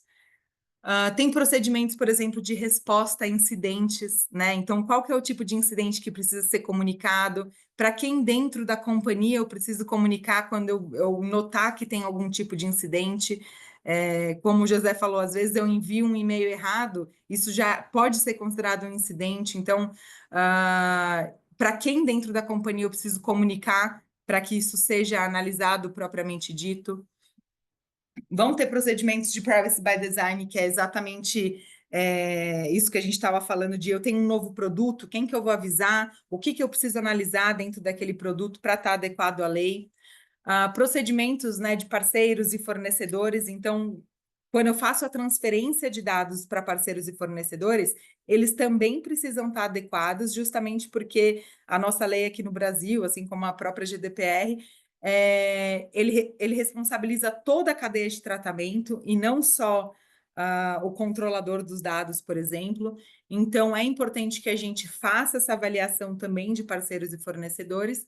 E, por fim, procedimentos aí específicos para fazer os treinamentos, né? Que aqui eu vou basicamente dizer de quanto em quanto tempo eu vou ter treinamentos de privacidade, de proteção de dados, o que faz sentido eu falar em cada um desses treinamentos. Então, é importante também ter esse tipo de procedimento interno.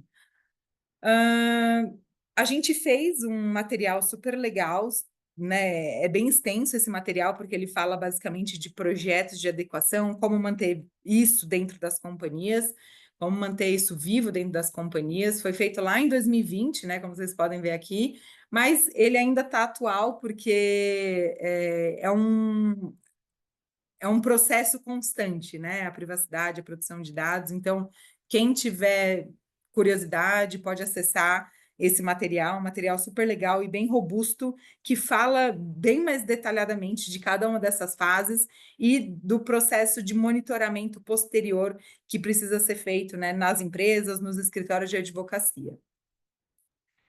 Bom, e é Obrigado, isso. Adriane. Imagina.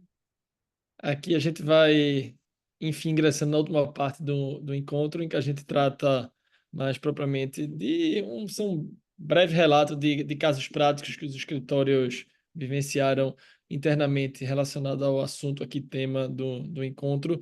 O Abreu vai começar, enquanto o José sobre a apresentação. Eu acho que a apresentação tanto do Batista Luz quanto do Abreu falam por si só, mas só trazer um dado que demonstra como esse momento da gente entender sobre experiências práticas é tão rico, de que os escritórios que estão participando aqui com a gente do programa Insert, tanto os 4 escritórios do Brasil quanto os 4 escritórios de Portugal, eles foram selecionados por a gente a partir da análise de rankings que investigavam justamente, se faziam a pergunta de quais eram os escritórios mais inovadores, e no caso dos escritórios de Portugal, era um ranking do Financial Times a esse respeito, e aqui do Brasil, do Leaders League. Então, está sendo uma experiência em tanto, e não tenho dúvida que vai potencializar ainda mais com essa terceira parte.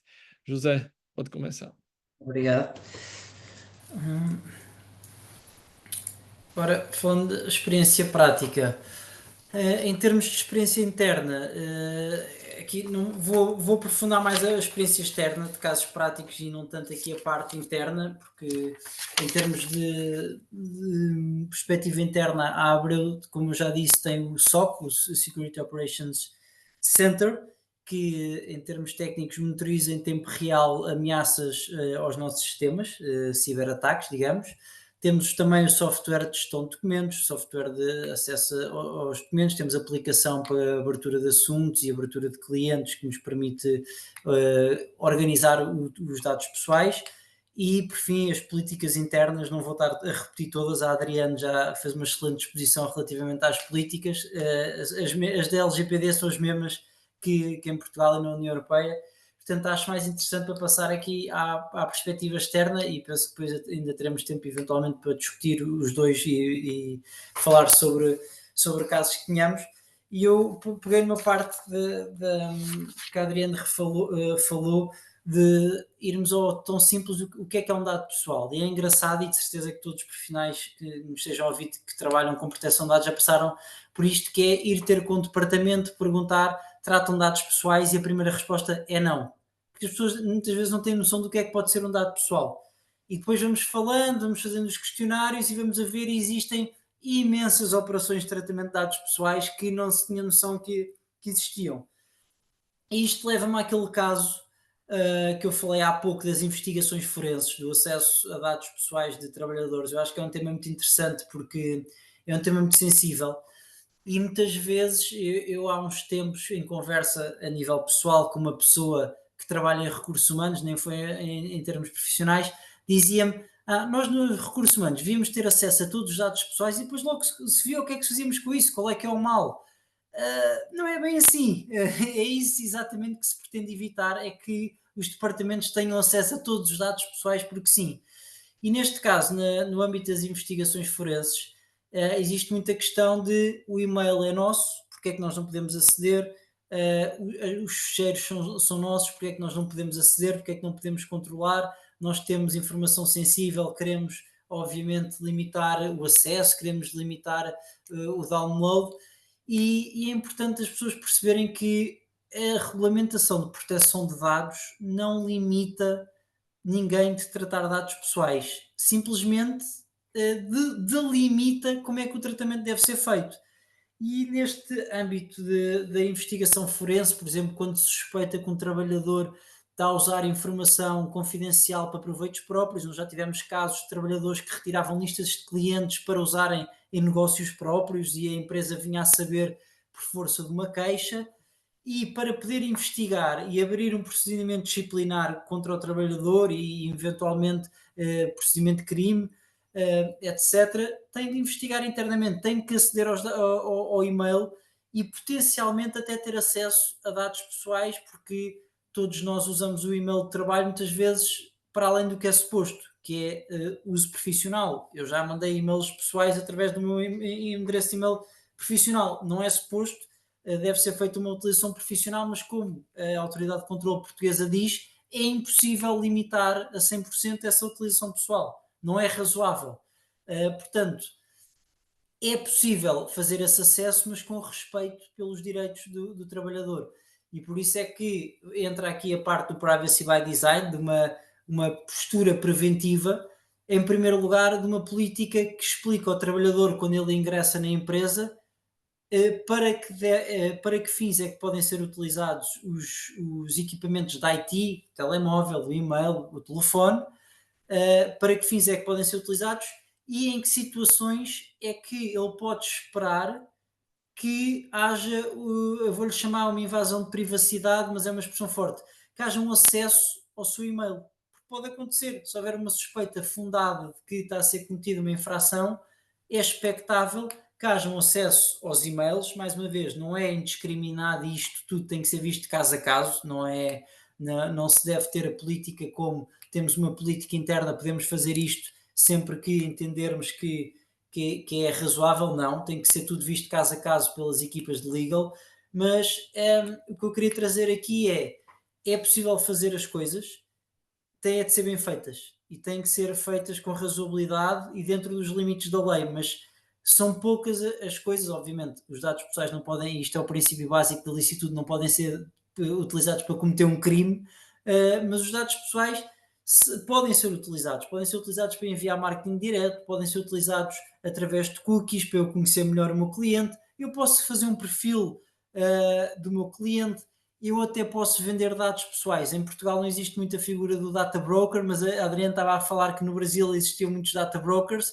É possível vender dados pessoais, desde que eu, quando os recolha, indique para que é que eu vou usar os dados pessoais e a quem é que eu vou os transmitir e eventualmente recolher o consentimento. Portanto, o RGPD e a LGPD também será o mesmo, não limitam o tratamento de dados pessoais, simplesmente indicam como é que deve ser feito o tratamento, como é que são as melhores práticas para existir aqui até uma otimização dos recursos das empresas e uma maior confiança por parte dos titulares dos dados ou dos consumidores e até potenciando assim a relação digital. Até há uns tempos falava-se muito do metaverso. O metaverso hoje em dia perdeu um bocadinho da sua força, já não se fala tanto de metaverso, mas de ir a centros comerciais virtuais, termos o nosso avatar, etc. Tudo isso envolve um tratamento de dados massivo para podermos de facto replicar a nossa experiência física no mundo digital, porque se não houver tratamento de dados é impossível replicar. E a verdade é que nós, quando íamos a uma loja, eu agora já estou a ser um bocadinho do tema da investigação forense, já estou a voltar ao inicial. Nós, quando íamos a uma loja e falamos com o trabalhador, quantas vezes não dizemos esta peça de roupa é para a minha irmã tem X anos, gosta disto, gosta daquilo. Aquele trabalhador está a tratar dados pessoais. O simples facto de eu estar a comunicar essa informação a um trabalhador de uma determinada empresa uh, envolve um tratamento de dados pessoais. Muitas vezes, quando entra a parte do digital, é que as pessoas, digamos, se assustam mais, porque, como normalmente se diz, está na internet é para sempre. Portanto, existe aqui uma ideia de eternidade, digamos assim, mas também não é verdade a eternidade no tratamento de dados pessoais.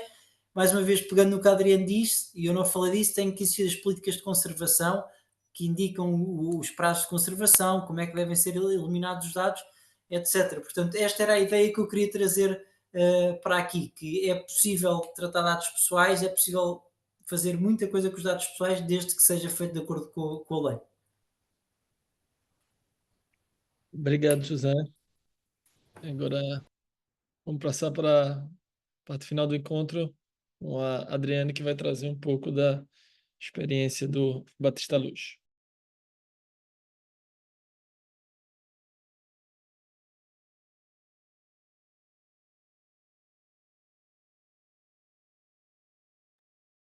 Pronto, acho que agora sim, estou com o áudio funcionando.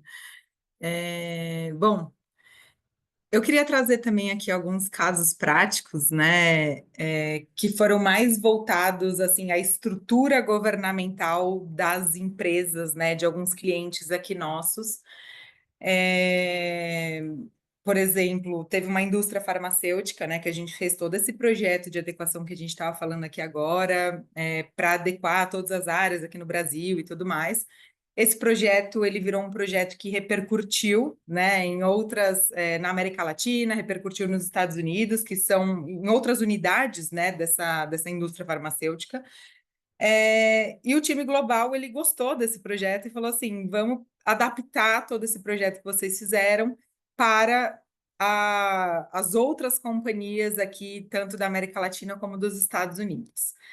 E aí esse projeto ele foi um super desafio, né? Porque a gente fez toda essa adequação aqui no Brasil, mas agora a gente tinha que pegar todas as políticas e transformá-las elas em adaptáveis às legislações de todos os países da América Latina, que eles tinham ali uma unidade de negócios, como também dos Estados Unidos, né?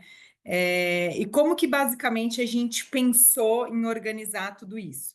Então, a gente fez uma política única de governança, né? Uma política que seria de governança global. Essa é a política que ia ser aplicável e que seria mais abrangente também. E dentro dessa política de governança, a gente acabou incluindo anexos de proteção de dados de cada um dos países, né? E ali a gente precisou muito do contato de alguns escritórios, né, em cada um desses países, para que eles pudessem ajudar a gente a entender como é que funcionava a legislação local e que eles pudessem colocar as diferenças dentro ali daquele anexo de cada um dos países. Então, por exemplo, no anexo do Brasil, a gente tinha algumas coisas relacionadas a direitos titulares, né, que os direitos titulares eles precisavam ser atendidos em até 15 dias. A gente tinha também a figura do DPO, porque a figura do DPO aqui no Brasil ela é obrigatória, então você precisa ter um ponto de contato ali do encarregado que tinha nesse anexo já sendo indicado. Então, nesses anexos, a gente acabou trazendo todas as peculiaridades de cada um desses países, e foi uma forma legal, né, que a gente conseguiu fazer com que funcionasse muito bem essa governança de dados em todos esses países da América Latina e também países dos Estados Unidos. Estados Unidos a gente teve uma dificuldade um pouco maior, porque, como a gente sabe, não existe uma legislação nacional, né? E sim várias legislações ali que são diferenciadas por estado. Então a gente teve uma dificuldade ainda maior falando de Estados Unidos, tá? Mas foi um case super legal, super bacana que a gente conseguiu desenvolver internamente. Outro caso também foi de um fabricante de eletrodomésticos, ele também a nível global, só que aqui no Brasil ele estava tendo uma dificuldade para implementar o programa de governança, né? Isso porque a gente não tinha a gente não tinha um apoio, um suporte das diretorias das outras áreas, né?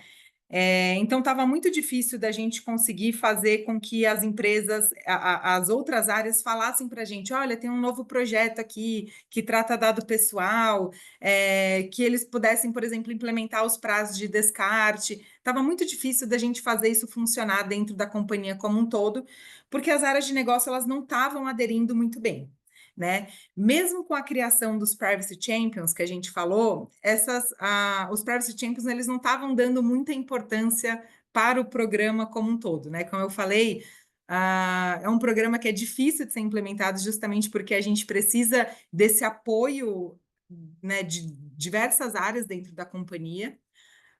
E basicamente eles estavam falando, não é problema meu, quem tem que implementar isso é você, time de privacidade, o time de privacidade que tem essa meta para o final do ano, então para o pessoal ali que era o Privacy Champion, não importava muito se ia ser implementado ou se não ia, né?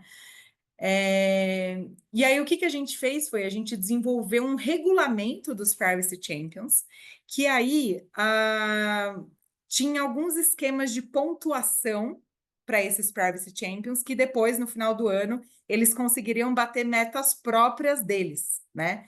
Então, por exemplo, aquele que atingisse uma pontuação acima de 30 pontos, você cumpria uma das coisas da meta daquele Privacy Champions, por exemplo. E ali, o esquema de pontuação que tinha nesse regulamento era algumas medidas de proteção de dados que ele precisava adotar. Então, por exemplo, se teve tantos incidentes e ele reportou em até um dia, por exemplo, para o time de TI, para o time de privacidade, ele ganhava uma pontuação de 5 pontos.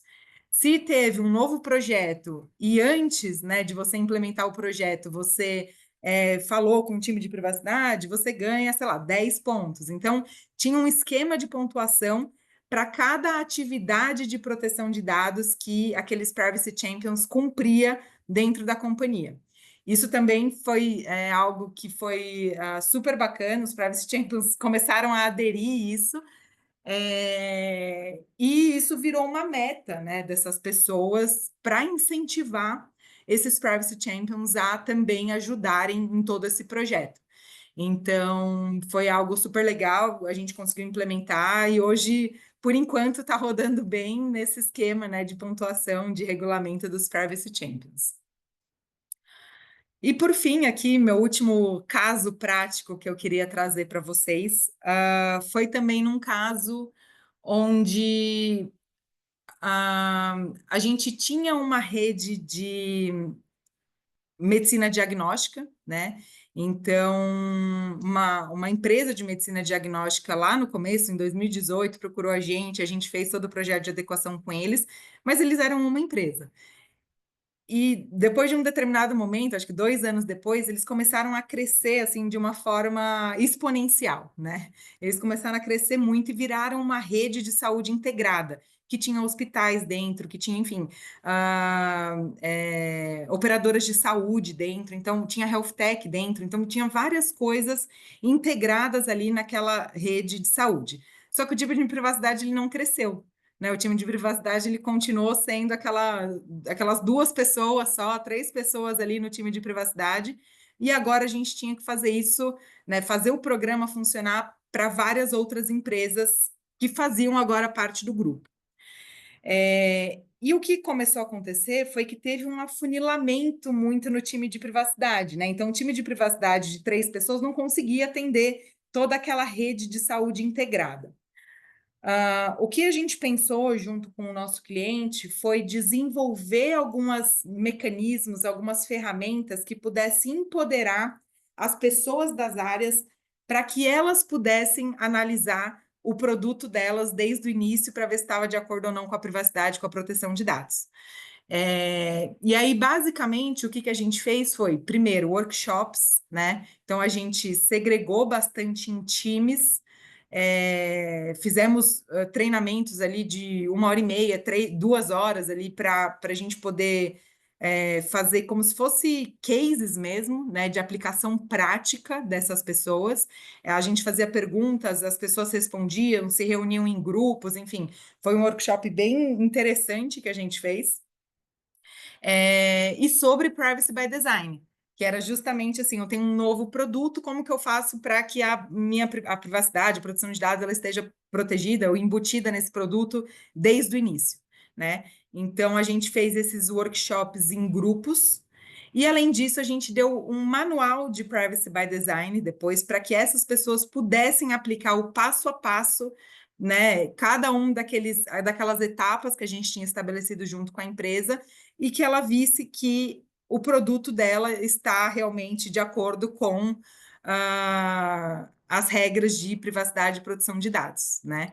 Se em algum momento, por exemplo, aquelas áreas específicas vissem que isso daqui tem um risco muito alto, eu não consegui cumprir alguma dessas etapas que a gente estabeleceu ali num roadmap de Privacy by Design, aí sim você aciona o time de privacidade, né? Então, a gente fez com que a quantidade de demandas do time de privacidade reduzisse muito, porque as pessoas elas já estavam treinadas para implementar a privacidade desde o início, e só em situações em que realmente tivesse um risco mais alto, o time de privacidade ele seria envolvido, né? Então, a gente fez mais ou menos um esquema, fazendo toda essa conscientização com cada um desses grupos e, além disso, dando ferramentas para esses grupos para eles poderem aplicar a privacidade na prática. Então, foi também um programa super bacana, deu certo, né? As pessoas estavam compradas com o projeto, fizeram o workshop, todas participaram bastante, e depois a gente conseguiu reduzir essa demanda aí do time de privacidade, que foi, acho que, o principal ali para eles. E é isso. Obrigado, Adriane. A gente tem um tempinho. Eu ia aproveitar e fazer duas perguntas que eu organizei aqui. Ia pedir para cada um de vocês responder cada uma delas. A gente faz, como a gente fez até aqui, uma tabelinha.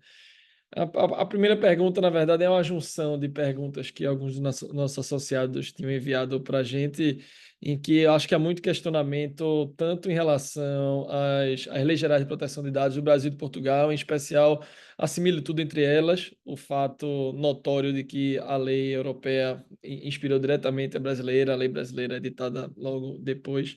E relacionado a isso, há também muita gente que se pergunta muito sobre um contexto mais recente relacionado à ascensão da inteligência artificial, novos desdobramentos em termos das preocupações com a proteção de dados que adveio daí. E aí, juntando esses dois temas, eu queria perguntar para vocês em que medida a ascensão das tecnologias de inteligência artificial, em especial a inteligência artificial regenerativa, trazem desafios relacionados à proteção de dados e em que medida isso implica um envelhecimento prematuro das leis gerais de proteção de dados, ou se, na verdade, já eram o fato dessas leis terem em vários seus dispositivos, por exemplo, uma textura aberta, permite que esse novo contexto esteja abarcado por essas leis e que, consequentemente, a gente continua bem protegidos. Bom, Quem quiser começar, fica à vontade. Adriano, pode começar. Força. Bom, acho que começando aqui pela comparação, né, das leis de proteção de dados.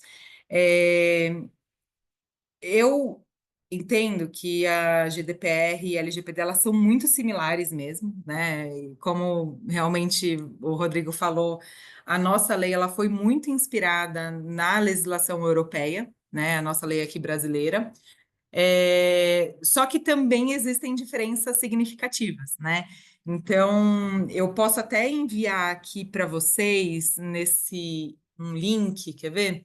A gente fez em parceria com o Data Guidance. Como é que eu estou tentando pegar? Aqui, ó, a minha tela. A gente fez em parceria com o Data Guidance um estudo super legal comparando as legislações, né? E se vocês forem parar para ver, existe muita similaridade, né? Mas também existe bastante diferença, ainda que seja uma diferença assim pouca, né? Que não afeta tanto assim as empresas. Mas eu diria que assim, se você tiver de acordo com as leis da GDPR, é bem possível que 80% já esteja compliant com a nossa lei aqui brasileira, né? Mas que existem diferenças, existem sim. Eu vou até compartilhar isso daqui para vocês entenderem bem quais são essas diferenças. Já acho que vale a pena para o pessoal aí que ficou com essa dúvida dar uma lida nesse material. Vou compartilhar aqui.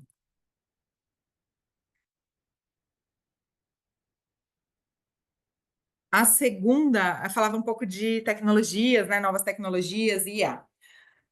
Bom, eu particularmente entendo que a nossa legislação de proteção de dados, ela já é bem geral, né? Então, ela abrange bastante essas novas tecnologias. Como até o próprio José falou, e aqui no Brasil é a mesma coisa, o nosso processo legislativo ele não conseguiria acompanhar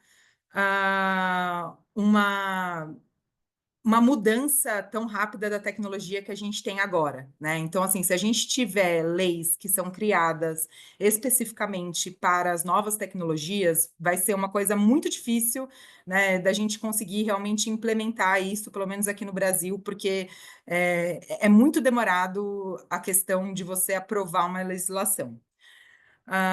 Então, assim, eu entendo que tudo que hoje tem na nossa lei, considerando que a nossa lei é uma lei geral, né, de proteção de dados, ela já abrange boa parte do que essas novas tecnologias elas fazem, né? Eu entendo que a nossa Autoridade Nacional de Proteção de Dados, ela pode trazer guidelines específicos para poder falar o que você pode fazer ou não em determinado tipo de tecnologia, que é muito já o que ela tem feito. Então, por exemplo, quando a gente fala de reconhecimento facial, a nossa autoridade ela já tem um estudo específico falando de reconhecimento facial, sabe? Então, a gente consegue fazer essa orientação da sociedade de uma outra maneira que não seja criando uma legislação específica para isso. Mas aqui no Brasil, né, a gente já sabe, e até ontem saiu uma novidade sobre isso, porque saiu um novo texto desse projeto de lei, é um projeto de lei que já vem se arrastado há muito tempo, que é esse projeto de lei sobre inteligência artificial, né, que é o projeto de lei 2338, se não me engano. É um projeto de lei que já sofreu diversas alterações. Eu confesso que não consegui ver, né, de ontem para hoje aqui quais foram os ajustes que foram feitos agora nessa nova versão que enviaram. Mas é bem possível que essa lei ela vai entrar em vigor, né? Imagino que, enfim, no início do ano que vem, ela já esteja ali sendo publicada. E essa é uma legislação também muito principiológica, né? Então, ela também traz questões mais gerais em relação ao uso de inteligência artificial, o que precisa ser feito, e traz questões específicas também, por exemplo, sobre direitos autorais, né? Que acho que é uma preocupação muito relevante quando a gente está falando ali de uso de conteúdo, né? Como que a gente faz essa geração de conteúdo nas IA generativas, por exemplo. Mas é uma legislação que ainda não entrou em vigor, então a gente ainda não sabe como é que vai ser, pode ser que o texto seja tudo alterado de novo, a gente não sabe. Mas já existe essa iniciativa no Brasil, e é bem possível que a nossa Autoridade Nacional de Proteção de Dados ela puxe esse tema para ela, para que a fiscalização fique com ela também, né? Então, tudo indica que a nossa autoridade vai também fazer essa fiscalização em relação à inteligência artificial especificamente. E acho que é isso o que eu gostaria de falar aqui. Espero que eu tenha respondido tudo, Rodrigo. Eu relativamente à parte das diferenças entre o GDPR, o RGPD e a LGPD, não tenho mais nada a acrescentar ao que a Adriano disse. Relativamente à inteligência artificial e ao tratamento de dados, como eu disse inicialmente, de facto, a legislação tem que ser tech neutral, não pode ser aplicável a nenhuma tecnologia em específico, e eu acho que o RGPD ainda se aplica e tem capacidade para regular a inteligência artificial e a utilização e o tratamento de dados pelos sistemas de IA. Obviamente que existem desafios. Temos visto que muitas entidades que desenvolvem sistemas de IA tiveram os seus serviços suspensos na União Europeia porque de facto alimentavam as suas máquinas com dados pessoais sem pedir o consentimento, ou seja, sem terem cumprido com o Privacy by Design and by Default, não analisaram em que termos é que poderiam tratar aqueles dados pessoais. Depois, é muito complicado. Vou dar um exemplo prático, mas pegando num sistema de IA como por exemplo o ChatGPT. Mas imaginemos uma coisa do mesmo género, não estou a falar de ChatGPT em específico. É muito complicado uma entidade dessas prever quais é que são os dados pessoais que vão ser inseridos no seu sistema, porque qualquer utilizador pode pôr lá N dados pessoais sobre si, sobre terceiros, portanto é complicado. E outro dos desafios também é, por exemplo, o direito ao pagamento. A partir do momento que a máquina trata os dados pessoais e começa a fazer tratamentos sobre os mesmos dados pessoais e fornecer informação com base nesses dados pessoais, é difícil assegurar, por exemplo, o direito ao esquecimento do titular dos dados. Portanto, eu acho que a legislação ainda consegue acompanhar o desenvolvimento tecnológico e está adequada a regular o desenvolvimento da inteligência artificial, mas obviamente, como tudo, tem os seus desafios. Quando o RGPD e a LGPD apareceram, a tecnologia que existia na altura também tinha os seus desafios que agora foram ultrapassados. Portanto, eu acho que sim, que ainda existe espaço, e até porque, como a Adriana referia, eu acho que o mais importante é mesmo isto, é guidelines das autoridades para que ajudem tanto o titular dos dados a perceber a tecnologia, a perceber como é que os dados vão ser tratados, mas também as empresas perceberem como é que podem adaptar os seus sistemas. Eu acho que é muito importante a parte das guidelines, porque não é possível estar a alterar ou emanar a legislação nova, mesmo que seja legislação especial, não é possível, não há tempo. Portanto, as guidelines é mais importante. Temos visto, por exemplo, a nível europeu, o European Data Protection Board tem vindo a clarificar, por exemplo, questões de cookies e as tecnologias similares aos cookies, o que é que pode ou não ser considerado um tratamento de dados. Portanto, tudo isso para mim é que é essencial e será o aspecto mais importante no desenvolvimento tecnológico. Obrigado, José. Obrigado, Adriane. Uma última pergunta que eu faria, acho que ela vem, na verdade, de uma experiência prática que a gente teve quando estava montando o programa. E a gente sabendo que, geralmente, quando a gente faz esses encontros virtuais de cursos, é muito comum que os estudantes sejam uma presença marcante, que tenham uma sede de conhecimento, de absorver esse tipo de conteúdo. Então, sempre a presença marcante. E tratando aqui de um evento para direito, geralmente muitos estudantes de direito nos assistem. E eu lembro que quando a gente estava pensando quais os temas que a gente iria tratar aqui, que relacionados a direito e inovação, eu acabei para sentir um pouco a temperatura dos mais jovens, eu fui conversar com os estagiários lá do escritório, e eu lembro que um trouxe um relato interessante relacionado justamente ao tema da produção de dados, porque ele tinha acabado de ler o livro da Shoshana Zuboff, A Era do Capitalismo de Vigilância, então ele estava muito com o assunto na cabeça e queria muito trabalhar nessa área, mas dizia para mim, comentou comigo que a universidade ainda não tinha uma disciplina específica com relação a esse assunto, os livros mais tradicionais de direito não falavam muito a esse respeito, que estava, obviamente, buscando entender mais do assunto, pesquisando na internet, assistindo curso, etc., mas ainda sentia que faltava ter materiais mais propriamente didáticos, pedagógicos, para ele conseguir mergulhar de vez. Então, pensando nisso, eu pediria para vocês que, se interessando a, por exemplo, estudantes de direito que tenham interesse no tema, quais conselhos você daria para eles pudessem embarcar nessa empreitada? Aqui no Brasil, né, se a gente for parar para pensar em outras áreas existentes do direito, realmente privacidade e proteção de dados é um bebê, né? Direito digital como um todo é um bebê mesmo, porque outras áreas existem, enfim, há muito mais tempo do que a nossa. Só que algumas universidades elas já têm incluído isso dentro dos cursos, ainda que seja, por exemplo, em matérias que são eletivas, né? Então a gente já vê uma preocupação dos cursos de direito incluindo isso, né? Algumas até são matérias obrigatórias, por exemplo, na matéria de direito digital, onde você vai falar de direito digital como um todo e tem aulas de proteção de dados especificamente. Então, algumas faculdades já têm se preocupado com isso, até porque a própria prova da ordem, né, ela tem exigido essa matéria, né? Então, tem algumas perguntas já que eles incluíram com essa matéria de proteção de dados, e isso mostra como essa área já está crescendo substancialmente aqui no Brasil, ainda que seja uma área que é uma criança. Mas, assim, eu entendo que ainda existe realmente esse gap, né? Não são todas as universidades que aprofundam nesse assunto, muitas vezes é só uma informação ou outra para a pessoa poder passar ali realmente na OAB.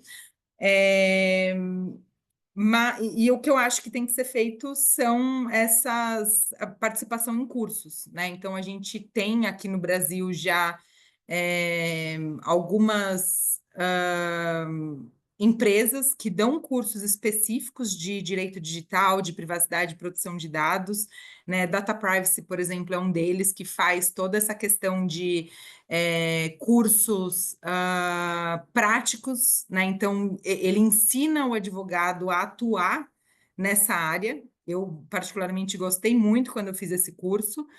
E são cursos assim que muitas vezes são curtos, tem alguns cursos que são um pouco mais extensos, né? mas são cursos bem legais e bem práticos que eu gostei bastante de fazer. E também entendo que aqui no Brasil a gente consegue também ah, tirar muito proveito do que eles fazem lá na Europa, né? Então a gente consegue aprender muito com o que, por exemplo, o EDPB ele publica de guidelines de orientação, a gente consegue pegar todas as informações de lá de fora e trazer para cá para o Brasil para poder aprimorar também nossos estudos, sabe? Então, e até considerando que a nossa autoridade ela está seguindo muito uma mesma linha do que é seguido ali na Europa, né? Então, eu entendo que a gente consegue se valer muito dessa aprendizado que a Europa teve e trazer aqui para o Brasil também é uma forma da gente se aprofundar nesses assuntos. Em Portugal é como no Brasil, e acho que não digo em muitos países, mas em Portugal livros sobre a proteção de dados são escassos. Existem 3, 4 talvez, mas muito genéricos. Portanto, eu como profissional que trabalha com proteção de dados dia a dia, o meu estudo é muito à base de artigos de colegas de outros países, das guidelines das autoridades de controlo, decisões de tribunais do Tribunal de Justiça da União Europeia. Ou seja, não existe uma fonte como temos no direito civil, que temos manuais com toda a doutrina dos autores que têm muitos anos de desenvolvimento, portanto é uma área nova e de facto não está muito explorada ainda, e eu acho que isso também é uma das coisas interessantes nesta área, é não estar explorado e termos a capacidade de sermos nós a sugerir soluções alternativas ao cliente e de explorar as soluções e testá-las em tribunal muitas vezes. Portanto, é uma parte que eu considero muito interessante. Em termos da universidade, eu tanto quanto sei, não existem ainda cadeiras específicas nas universidades no curso de Direito. Existem já muitos cursos pós-graduados, de pós-graduações. Eu, por exemplo, no LLM, na Universidade Católica, em Law and Digital Economy, tem cadeira de proteção de dados e ligado com Big Data. Portanto, existem já muitos cursos pós-graduados sobre o tema. Mas o que é que eu sugiro a quem se interessar e tiver no início da sua carreira? É começar a analisar os temas que eu estava a dizer, ler as guidelines do European Data Protection Board. Primeiro ponto, ler a lei, que foi a primeira coisa que eu fiz quando comecei a trabalhar em proteção de dados há 7 anos, ou há 8, foi ler o RGPD do início ao fim e depois começar a ler artigos. Um dos primeiros livros que eu li é um livro europeu que é grátis. Eu vou pôr aqui o link no chat, que é o Handbook on European Data Protection Law, que é muito interessante porque tem uma perspectiva prática e explica a teoria, mas não aprofunda muito e dá uma perspectiva muito prática sobre todos os pontos da proteção de dados. E foi provavelmente o primeiro recurso que eu li quando comecei a trabalhar em proteção de dados e que aconselho a quem queira começar a trabalhar nesta área, porque tem uma linguagem simples, também há em português, se não me engano, é uma questão, eu aqui pus em inglês, mas eu acho que há em português e é grátis. Deixa-me ver se... Ok, está aqui o link para a versão portuguesa. E que também faz referência aos principais casos do Tribunal de Justiça da União Europeia. Portanto, digamos que é puxar o fio, vai-nos dando mais informação e é uma boa base porque não tem uma linguagem muito complexa. Mas é isso, de facto é uma área pouco explorada ainda, e como liga muito com várias áreas, eu gosto da expressão do direito digital, que acaba por não ser uma área específica, mas um aglomerado de áreas, digamos assim. Portanto, é este o meu conselho, mas fico disponível, obviamente, se algum dos estudantes ou advogados mais novos que nos estiver a assistir tiver alguma dúvida, pode contactar-me diretamente. Estou disponível para falar com quem precisar. Obrigado, José. Obrigado, Adriane. Vamos torcer para que, obviamente, surjam mais materiais, como tem surgido, e também ficamos certos de que a aula, o encontro que a gente teve aqui hoje vai alimentar essa bagagem, essa bibliografia virtual. Foi um encontro riquíssimo, deu para notar tanto o conjunto de minúcias relacionado às duas leis de proteção de dados, como é possível o escritório de advocacia se adequar a esse novo contexto e continuar prestando um serviço eficiente e com proteção para os clientes. E, obviamente, deu para perceber, sobretudo, como escritórios como Batista Luz e Abreu Advogados estão lidando com esse contexto e fazendo um trabalho brilhante. Quem ganha é especialmente nós que podemos assistir e aprender aqui com vocês. Hoje, em nome da Câmara Brasil-Portugal, a gente agradece imensamente vocês terem topado participar desse encontro aqui conosco, ter feito os encontros anteriores de alinhamento e que a gente discutiu como seria o encontro. Eu tenho certeza que foi um sucesso e vou passar a palavra para vocês darem as últimas palavras antes da gente encerrar. Bom, gostaria de agradecer pelo convite. Acho que, como a gente falou, é um tema que está ganhando cada vez mais relevância. É difícil de atuar nessa área, justamente porque a gente não tem muito um background onde a gente pode analisar o que aconteceu no passado. Mas, como o José falou, também essa é uma oportunidade, né, da gente poder, a gente mesmo, fazer com que essas teses jurídicas funcionem, a gente fazer toda a interpretação da nossa legislação, levar isso para o judiciário. Então, acho que isso é uma oportunidade muito legal da nossa área mesmo. A gente conseguir traçar esses caminhos nós mesmos, né? Então, queria agradecer muito tanto a Câmara como o José aqui do Abreu Advogados. Obrigada pelo papo e, enfim, quando precisarem de mim, se precisarem enviar qualquer pergunta, e-mail, depois daqui a gente pode conversar no paralelo. É isso. Tenho mais nada a acrescentar ao que a Adriano disse, é exatamente isso, e quero só agradecer ao Rodrigo e ao Adriano por estas 2 horas muito produtivas, foi muito interessante, e fico disponível para futuros eventos que tenham e questões que tenham, estou disponível. Mais uma vez, obrigado, José. Obrigado, Adriane. Espero que nos vemos uma próxima e obrigado a todo mundo que participou. Até mais. Boa tarde, obrigado.